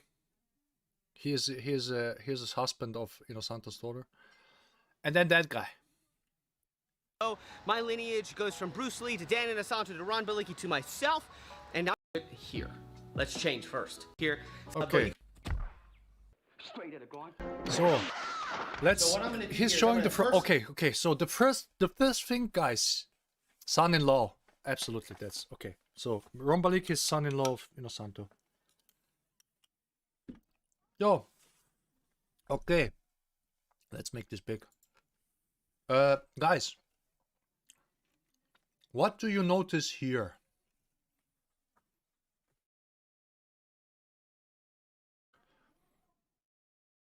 I know it takes 20 seconds you can type in, but if you watch at his stance, aligned with the pads. What do you notice here?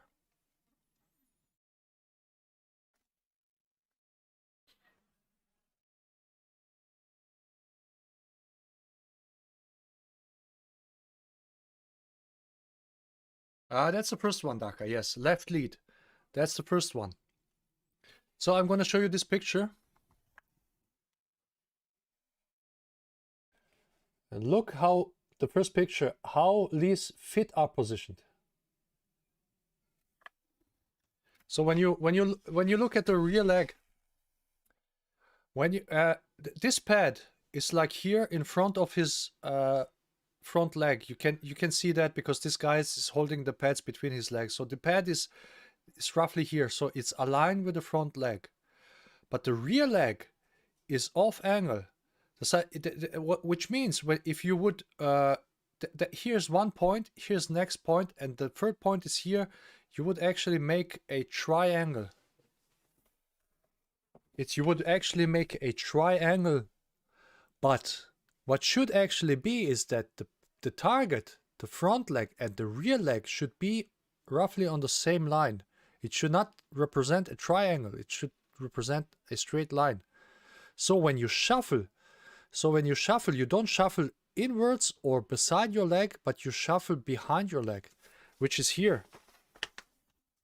Here's a foot replacement. So you see Bruce here. Okay. You see Bruce here shuffling. He's making his step forward. Then the rear leg here goes to his front leg, which is this picture. Okay. And then you step out. And this step out is actually can be also a kick. This is the footwork here for a kick. And so now let's see how he does that. Step is I'm going to pendulum here. So look. I'm going to bring my feet. So together. here. Launch this one up. So you see where he's stepping? He's stepping beside his front leg. His groin is exposed. Okay, so look again. Let's go back. The idea here, I'm going to bring my feet together, launch this one up. So this is how he looks in the picture where Bruce looks like this.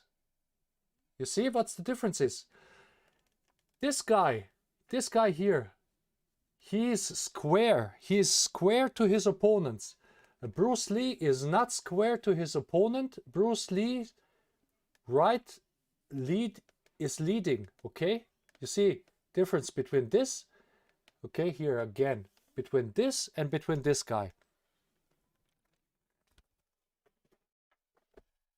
That's not even, he did not even do the first kick, and he did already 3 mistakes. The mistake is number 1 is that he is leading with his weak side forward. Mistake number 2 is how he positioned his feet according to the target. And mistake number 3 is how he is shuffling forward. He's shuffling beside his lead leg instead of behind it. That's not even alignment 2 to the heel. That's alignment way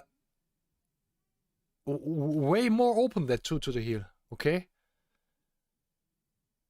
The 2 to the heel alignment was even the earlier alignment of Bruce Lee, but that was even most more close than this. Okay, let's say his left lead forward. Can be that I think his right hand is he's got he's disabled there somewhere, so he's leading left. Doesn't really matter. Okay, maybe if he has to fight left side forward, it's okay, but still the alignment of the body is completely wrong. So, and that's what I saw from Rombaliki kicking and teaching Jeet Kune, because there are some videos you can see him teaching Jeet Kune. He does it exactly the same way, and this is how he learned it. So what he does when he does that, he's standing like this, then he's shuffling, he's going square, and then when he kicks, he goes again like this. So Like that. see, The idea so here, he is already square I can here. kick with my foot up. He's already square from the beginning. He's almost 90-degree breasts to his opponent, and his groin is totally open because you can see his back, his butt is just slightly angled off. Okay, so that's Like that. yeah, he's shuffling idea beside. You see now when he does slow, even then he's shuffling beside. When he does fast, With my and when he kicks, he leans backwards. You should lean backwards when you kick. toes, or I can kick with my inside. Now you can see Idea here. here is I can Now kick this with my this here, toes, guys never or do I can this. kick with my Look this. Look how he's standing here. You can catch him here with the groin kick. You can catch him here with the groin. I'm gonna show you. I'm gonna show you. Wait a second. So here. Work.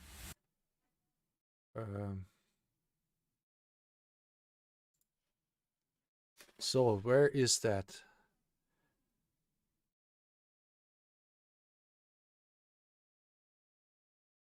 Now you can go here. So go and so I go in. So does the escalate. Before I answer is your speed doesn't feel pain more or hit. On here. Yeah, in the pushes up here, go quick. You can go here. And there, I wanna see it, man. Where I kick him actually. When he punches, when he kicks.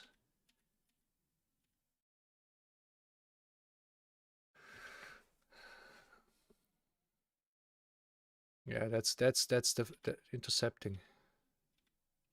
Here. No.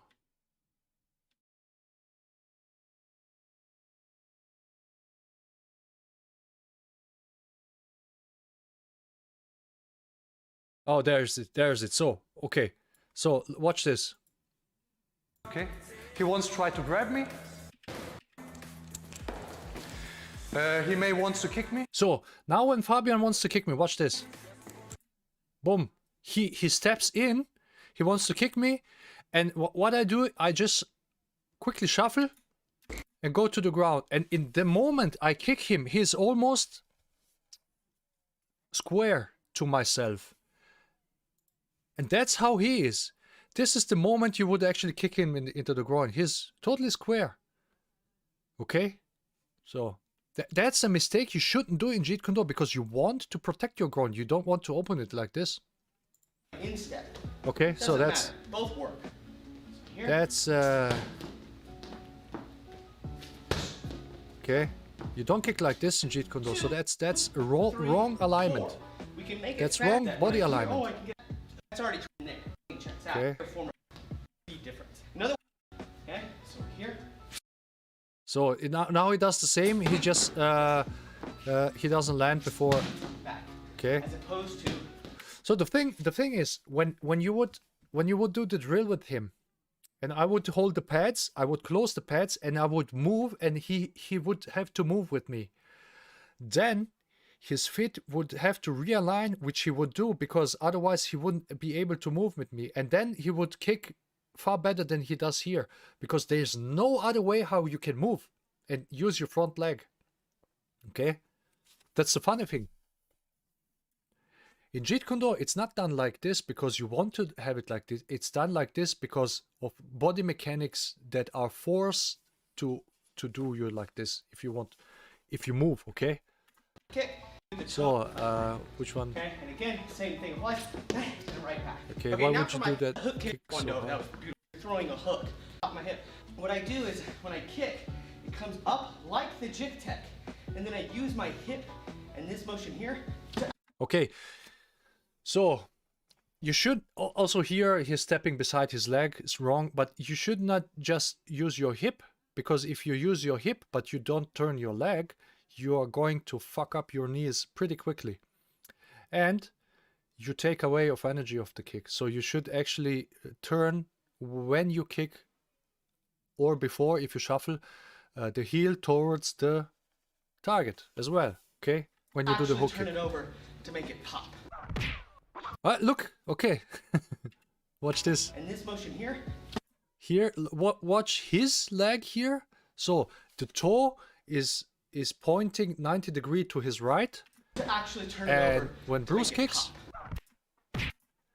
look his toe here. The toe is pointing away from the opponent. And watch here what Bruce does with his leg when he before he kicks. What I said, he turns the leg. My hip and Again. this motion here to actually turn it over. Watch here. To make it pop. You see how he turned the leg? Let's go it for slow motion. So he doesn't turn his leg. Watch down there. Bruce Lee turns his leg. Watch the standing leg. Watch, and now turn. Boom. In the moment Bruce kicks, he turns his leg so the hip goes into the target. Right? Okay, so that's what I told you before. Where you should hit when you want to maximize your power. That's how you turn your body. There's no other way. Okay? And the Bruce does here the same. Just he's kicking high, but he does the same because you can't see the feet, but you can see how here his hip. Look how the hip is turned into the target, and the leg is turned. And this is different kick. Here, hip in and turn leg, and turn leg. You can see the knees how they're turning in and out every time he kicks, but you can't. Sadly, you can't see the. And here, you see. This should be the hook kick. That's not the hook kick. That's front kick. What he does. That's a front kick. He doesn't turn his leg. Same thing applies with the pendulum motion. He does the front kick. To me, that's a front kick. Melon head, it's 180 degrees. So the leg is roughly 90 degrees, and then it turns to full. Okay, I think my kids are here. So I'll break it down in the beginning. Same, Here, no? He doesn't use his body. Again, watch That's why his kick is weak. You have to use the whole body mechanics in order to make this kick strong and snappy as well, because you don't have so much acceleration time because it's a front leg. It's close to the target, so you have to turn your body in. my hip is going when I kick. Again, That. no So turning of the Sometimes you'll see in Thai, boom like that. Oh yeah, Thai box. Yeah, that's It's the same kind of telegraph. principle. I'm just not dropping my hand all the way. I'm just using my hip. Here. So, okay, same. It's the same kind of principle. I'm just not Same. dropping my hand all the way. I'm just using It's my not the hip. same principle, so you don't know what you're talking about. Sorry. And here, that's a front kick. Look, that's not a hook kick. And the next video I'm gonna do next Friday is hook kick. Okay, guys. So we're gonna watch this. Now to delete kind of the fighting me. So, okay, enough of now the side kick. So remember, Bruce Lee's sidekick in the movie is not the same as you would use it for real. And I wanna just watch the sidekick If I here. pendulum here, it feels really weird, and I'm gonna get stopped, especially because it's not chambered properly. So a lot of times you'll be a little further away, and you'll do this kind of step behind. What that does is it allows for me to get the appropriate amount of chamber to be able to touch. If I do it the good side here, is I'll just touch. Now, right He's stepping beside. The only reason you would step beside is to cover even more distance. But there's a better way to do this, because you don't want to step behind. I mean, because you don't want to telegraph. Okay. Just touching to show you like where placement is. You can hit at the kneecap. You can hit at the hip. So if I touch as more savate, but you'll live. Kneecap. I can touch at the hip, and of course I can touch there or higher if I want. Okay. So when I'm here, I'll step behind myself, almost like the pendulum here, and then touch. Okay.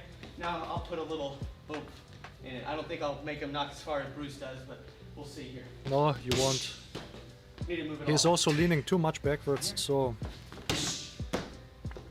I want to see if you can. No, you can't see that. So that's the side kick, and this is one way to train it. You can also use the focus mitts for it, but I liked using this because I can kick this pretty hard. As long as he's in a good... It's basically the same idea. So you wouldn't step behind or beside your leg when you your front leg when you side kick, but behind. And if you replace, if you go like this, and you can jump and stay behind the leg still, okay.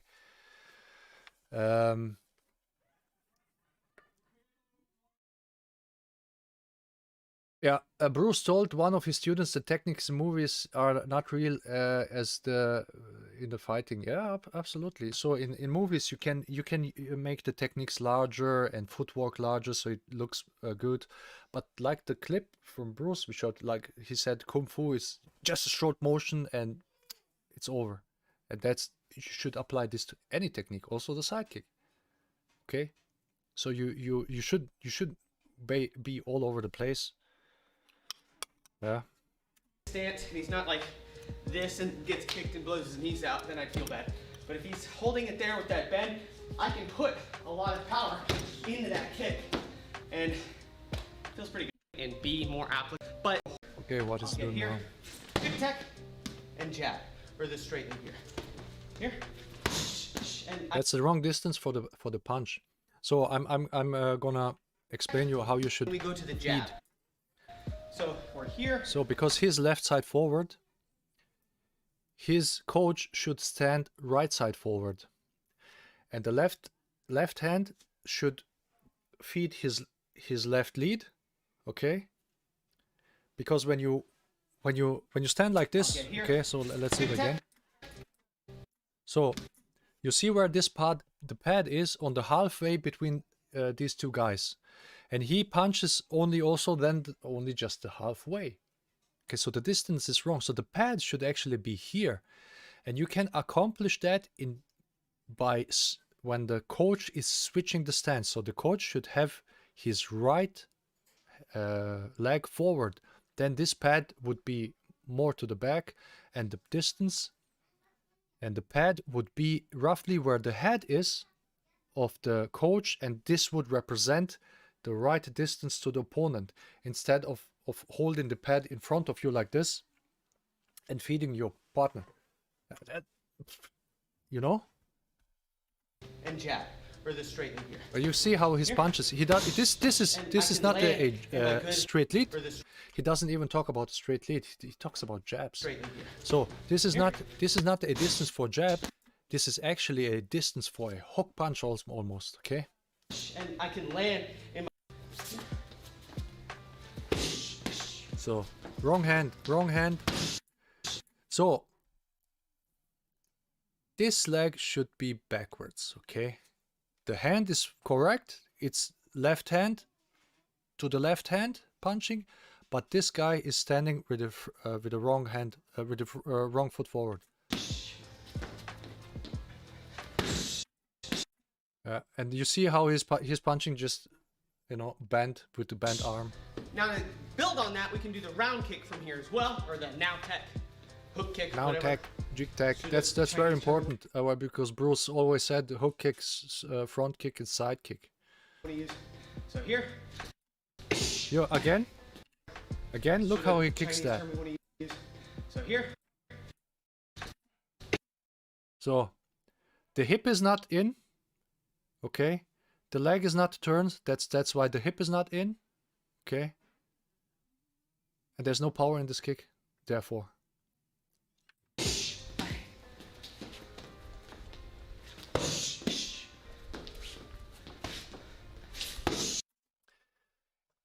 if I would teach this guy, I would make him in 10 minutes 3 times as good as he is now. To put it on the end of combos is also important. So if I do like jab, cross up, bang, he's there, and then I can put the... Okay, another thing. Static punching.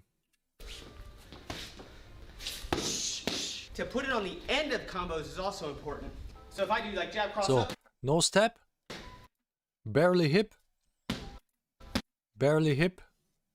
no step. Okay? Bang, he's there, and then... That's the drill I have seen on Ron Baliki's Jeet Kune Do video, which you can find on YouTube.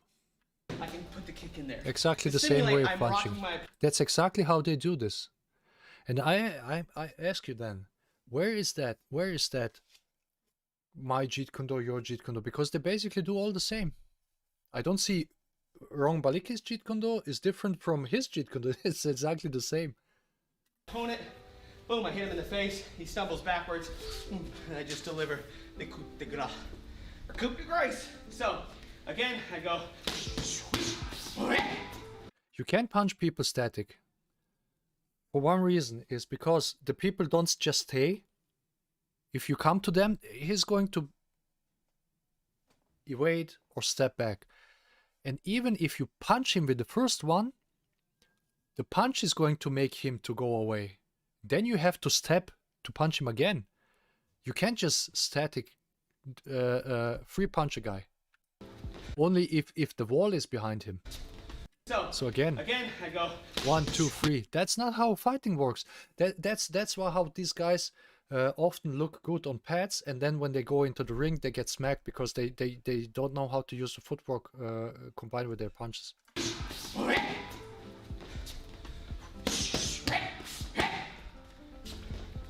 So, in comparison, you wanna see something in comparison? Let me show you.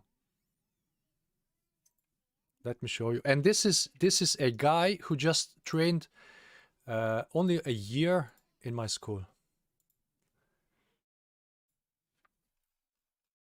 So let me just find that. Okay, so pad work. Where's the pad work? Where I'm feeding the pad work to a very talented guy who unfortunately stopped training, because that's what most of them do. Very talented guy. Oh, let's take this one because Fabian was feeding. Okay, so let's compare. Let's compare, guys. Compare this. This guy is instructor. He is teaching Jeet Kune Do. And remember, the other guy from my video you're gonna watch is a guy who trained only a year with us. Okay, I'm just checking something.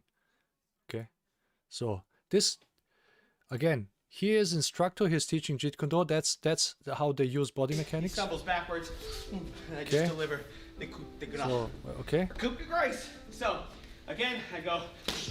boom, boom, boom. Static, no footwork. Basically, no footwork. So now let's watch this guy. He trained only about a year with us. Nochmal schneller, explosiver. Das geht schneller, komm. Und nochmal. Okay, you see? Bisschen was anderes. Und nochmal. Okay, every punch, step and putting body into the punches and moving.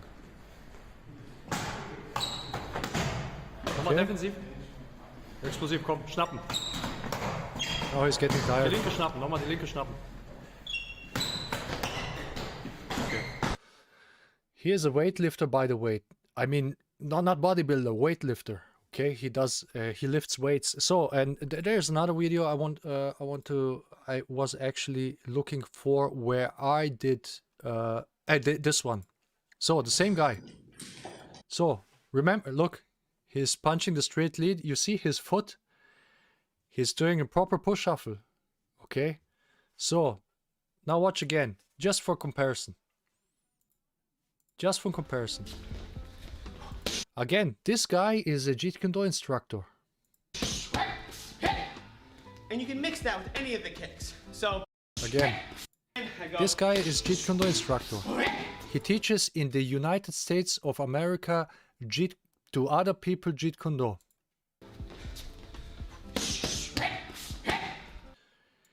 This guy is a beginner in my class, or was a beginner in my class. This guy is a beginner in my class.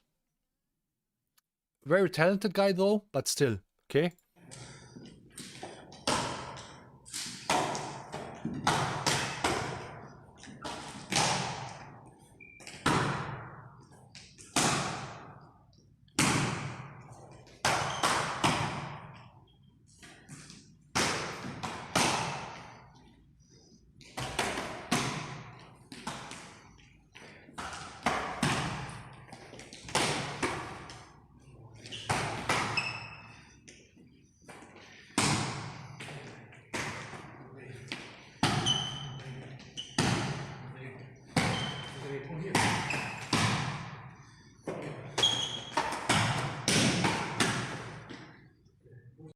So, according to that standard, this guy should learn from my beginner student, to tell you the truth, okay? Unbelievable, man. Fucking unbelievable. No footwork and punching, nothing. Nothing. So, now that we've got the tech, or the hook kick, or round kick. So, he to get the kick. Yes. And I'm like, so that's just something I didn't. The switch kick, These, I mean, these guys, they are just talking. I mean, this so much talking. You just, I mean, Americans are good in one thing, selling stuff. And that's what this is, just selling stuff and selling to others. And they just, whoa, man, that's great. And we just post videos and nobody cares about them. And the quality is so much better. Long blade stance. Yeah. Right, to where I'm here and I push, bang, like that. But still, no. Yeah. Right, to where I'm here and I push. So he did rotate here his foot a little bit more. So I'm gonna tell you, when I kick his bag like this, and I kick with full force, my foot hurts. On how much force I put into the, most of the time I have to hold myself back because my foot hurts so much when I kick a few times a hook kick that I can't continue to kick. Okay.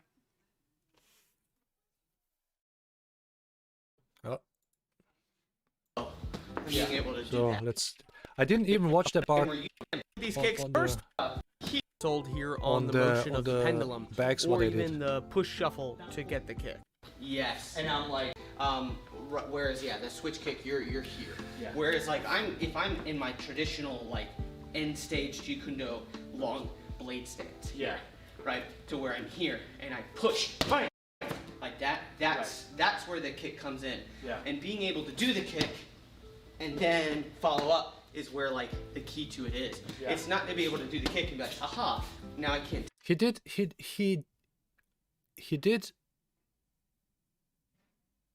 put words out of his mouth, but he didn't say anything. He didn't say anything basically. Do nothing. Right. It's actually if I'm here to boom and then go. Yeah. If I'm here and then I'm go, and that's where the key is. Yeah. Or if let me do that one more time. You say boom and then go. And being able to do that. And be able to do that. And static punching like on the pads. So by doing this, I go boom, up, things here, back here. To get more momentum out of this with the backward foot stepping first, I almost want to step more out and then go. Okay. This way I can like really... You can step out. You step out when you evade to the left and use your hook kick then as a counter. Then that's when you do it. Put my body into it, and instead of kicking up and around, which is a kick, has to have as like almost like a step into it. A step out, because it allows me to put body behind it, allows me to use my momentum, whip the leg across. And I'm not trying to like hit him in the chin and like Anderson Silva them. I'm really just trying to get a reaction. It's this. Oh my God! Come on, please. I'm not trying to like hit him in the chin and like Anderson Silva them. I'm really just trying to get a reaction. I'm just trying to get in reaction. What, in a street fight, or where are you using It's that? the same motion, bang, like that.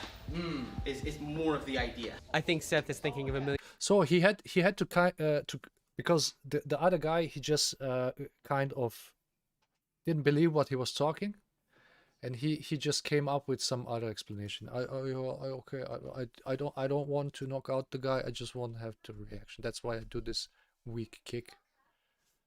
In different places he'd rather be. Instead of saying, well, look, you aim to the groin, get as direct as fast as possible, and then you don't need massive powerful hook kick.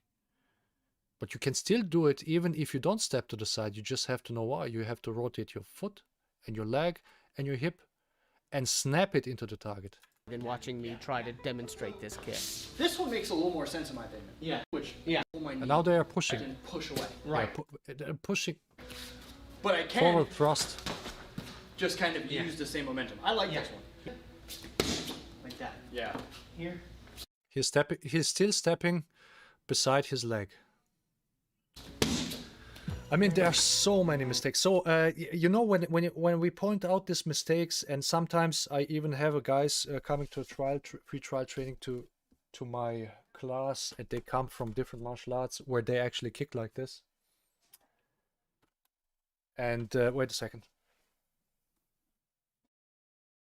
And when I point the mistakes they do like this, they are kind of well, that's not so important. Well, it is.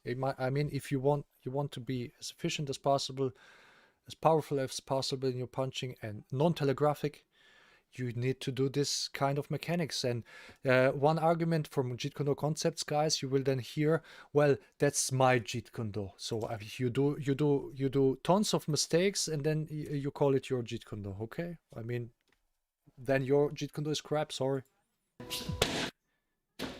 So that's This level of commitment. I think to this he's also range makes pretty sense. small guy.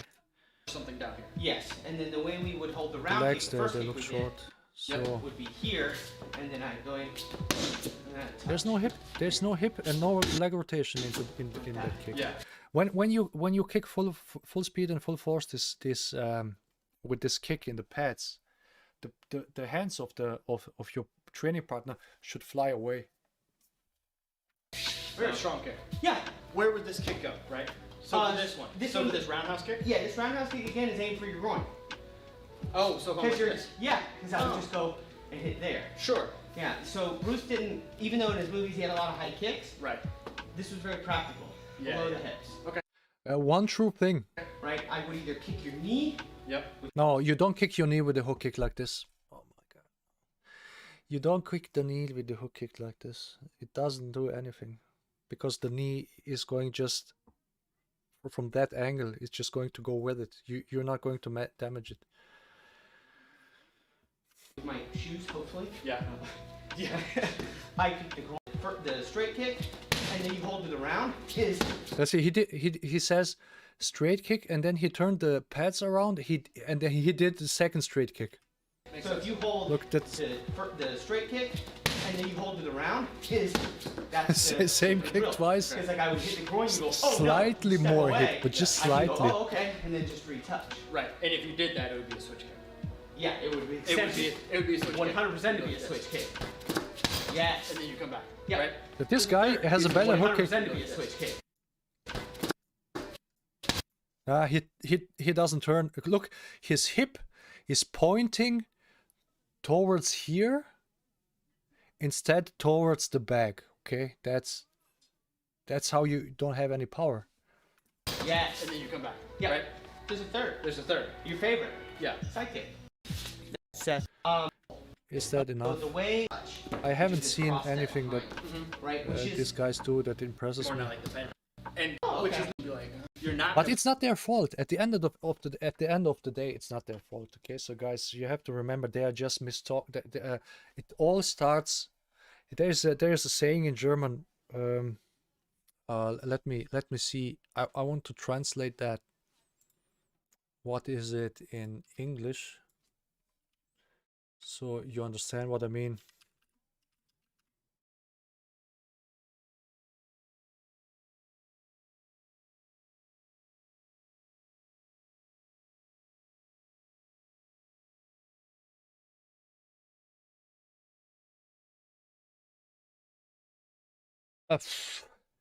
The fish roots from the head. Okay, so which means when this basically means when you say the fish roots from the head is when a company doesn't run well, it's always the CEO and the management of the company is fault why the company doesn't run well. And when you look at how these guys learned Jeet Kune Do, it's not their fault. It's the head of the organization that made them do Jeet Kune Do like this. Technically, it's not their fault. Okay. So that's why we have to watch when we are talking to these guys or about Jeet Kune Do and who are we, who you say whose fault is this, and how you communicate with them. But technically it's not his fault why he is kicking like this, okay, or why he is teaching like this, because it's the way he learned that. Bad place because your foot should be. Because he can argue to me that the mechanical aspect of the hook kick, like I say, is not so important, or that's not true, but he can't argue when it comes to, okay, but then let's see who can kick harder and quicker and with less telegraphic movement. And then when you compare this two and you say, okay, that's clearly when you turn your leg and your hip full into the kick, you have more power, you're faster, then you cannot argue against that. It's not just, it's not the way it works, okay? Pointed towards them almost immediately. Yeah. So let's say this guy's attacking me. Every time this swings in, it's him moving in, right? Uh-huh. Let's say I do this. Boom, as he's coming in. Yeah. If my foot's on him, I can still push off and Yeah, but it's wrong distance. So when the guy comes at you, you shouldn't shuffle inside towards the guy with a side kick. You can shuffle with a smaller step, or you can even retreat and do the side kick. Okay, so you have more room, and he runs at your side kick. So that's what I said. Every technique has multiple directions you can use. It's the same technique, okay, same kick in this case, but a different footwork. That adjusts to the distance to your opponent. Yeah. But if I'm doing the pendulum, right? Let's say if I'm doing I bet they don't even know how to do a retreating side kick. pendulum and I'm trying to time him on this, and I come in, it's Yes, that's the problem. it's a little bit easier to get stuck. Yeah. Because my foot picks up right next to him, rather than my foot picking up way out here Yes. and coming around. Yeah, because if you throw the second kind of side kick with the pendulum, Yep. that's the stop. And Right. that was like, My- oh look, intercepting kick, and you're like, no one's gonna kick me like that, but I get it, Yeah. right? But if you do it the other way with the step behind, here, that's I way to tell you different the and harder. truth, guys, I can't feel sorry for him here, you know, because I truly believe his intentions are honorable, okay, maybe, but it's just the way he learned that. That's the thing. I can't get my Right. intercepting. It's stop harder kick. to gauge, and I think an aspect of it is sometimes you can see it, but also if you do see it, it has so much power that's being generated because you're moving. You don't do it all the time. You don't spam this kick Yeah. the way you would do this one, Yeah. right? But I think it does have its place. Yeah, I think that's kind of all I got. Yeah, no, that's perfect. Sweet. Thank you. There you go. In motion in sparring. I'm just trying to get some practice on targeting with him with the now tech. I landed several times. There's a nice side kick for you. The now tech really was there. So Now tech, what we do, I'm if they refer sparring to this, that's not what we're doing. So you just wouldn't trying to get do some like this. You kick practice to the on targets that don't targeting matter. with You him with the now tech. you basically there's no footwork, there's no rhythm. You should actually make your opponent move, and you try to catch him into the movement and then land your technique. It doesn't have to be full force and full speed or whatever, but it should have the same aspect as a real attack, but just tuned down, okay, and but having all the aspects you need in your fighting, like a footwork, timing, and broken rhythm. I Which you landed don't several you don't times. There's a actually nice have here. side This kick is for this you. is nothing else, The just now tech really was there. punching Next and up kicking. is Jeffrey. He's got cardio for days. There's boxing a nice side kick, jig tech, and now tech, all on display there for you. And again, that back fist to side kick And these guys, there's no single Jeet Kune Do structure here. that Seth described. They is just stand around manifesting like. quite often here. Next up is Ali. Ali is going to have really good look Why are they wearing shin guards? They as don't a even southpaw. I was need able to them. land the jig tech and the now tech a few times. Side kick just got up short, but that now tech is finding its mark there. Another jig tech for my troubles, and another now tech. No footwork. Look at this. This is you're never gonna see me punch like He's this. finding its mark there. So- Another jig tech for my troubles. From here, Another wait. now. So 1, 2, 3. I just He's realized this standing. combo. Nothing missed. That's nothing. Couple now techs. That's waste of time, guys. Please don't train like that, okay? Because it doesn't serve you any. You're not going get any better. You're not going learn anything. You're not going achieve anything.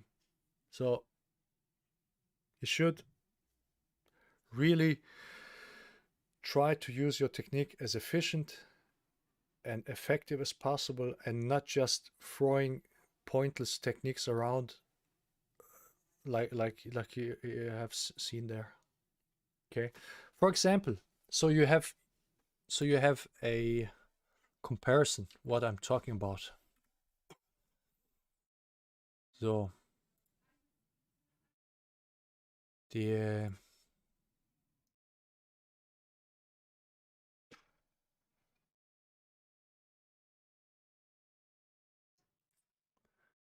let me see where I did post that.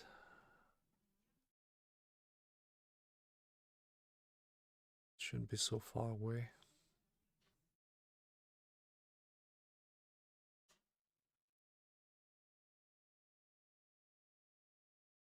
Is the chat dead, guys? Nobody's writing nothing, or is it here? Is it broken?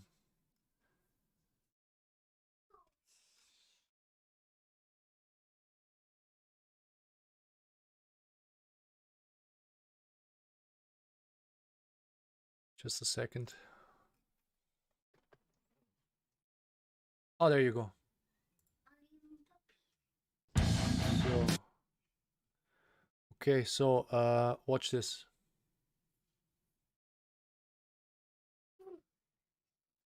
So here you have, okay, myself.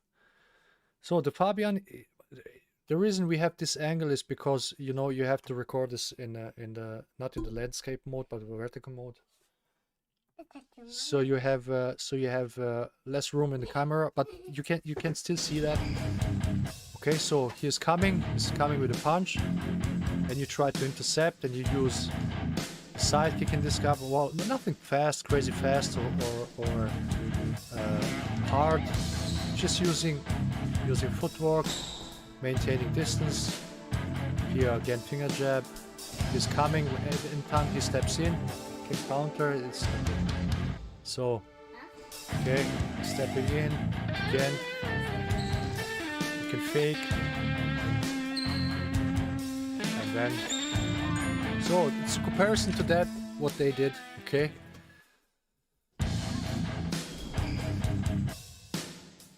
Okay, so that's how you can use. So in that case, the Fabian was, I think, attacking just with a lead punch, nothing else. So you can then build up on that exercise.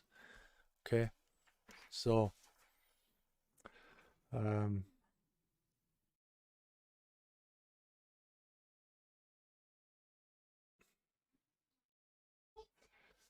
so we are pretty late in. We have 20 to 9 p.m.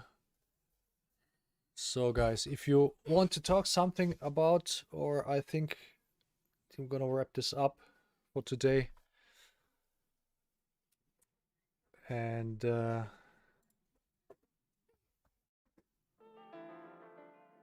a bit music here.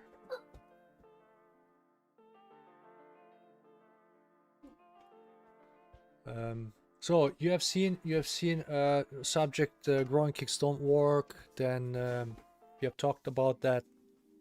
You can rewatch the stream. Oh, another thing I wanted to talk about is the money we took from Tommy's stream. So the money we took from Tommy's stream, I'm just gonna check how much we took. I think it was something over $60. And then I just want to see in which charity I'm gonna send that, and when I send that, and I'm gonna receive a receipt for that, how do you say in English? Okay, then I'm gonna post it on my channel in the community tab so you guys can see where the money went. Okay, And well, I would say that would be it for today's stream, and see you next time. I'm not sure when, because in 2 weeks I'm in holidays for 3 weeks. Then we're not gonna stream for the next 5 weeks probably, and the YouTube channel is gonna come down. I'm not sure if I'm gonna record maybe 3-4 videos so I can post them and then upload them, so the videos still get uploaded while I'm in holidays. Hey guys, thanks for watching, and see you next time.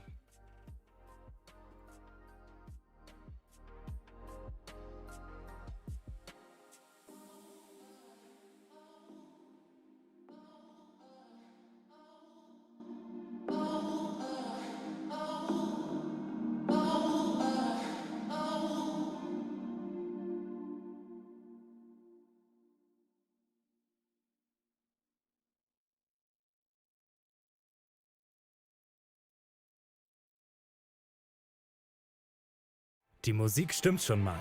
Das E-Auto steht auch bereit und bei Aral Parts kannst du ultraschnell laden und ganz bequem zahlen. Das klingt doch nach Sommerurlaub. Lade bereits an über 800 Ladepunkten. 10% Cashback bei Bezahlung mit einer Visa-Karte. Klick auf den Link, registriere dich.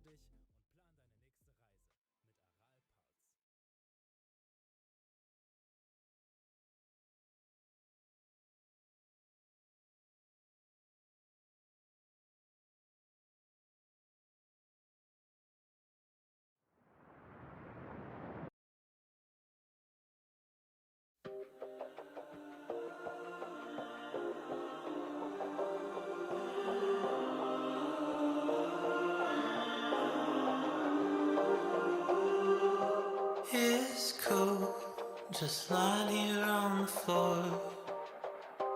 Cold tiles, my feet against the door. How long have I been in this space? Arms over eyes, help me retrace. How did I become the doormat here? Memories spinning around my head seem pretty cavalier. Little by little you take control.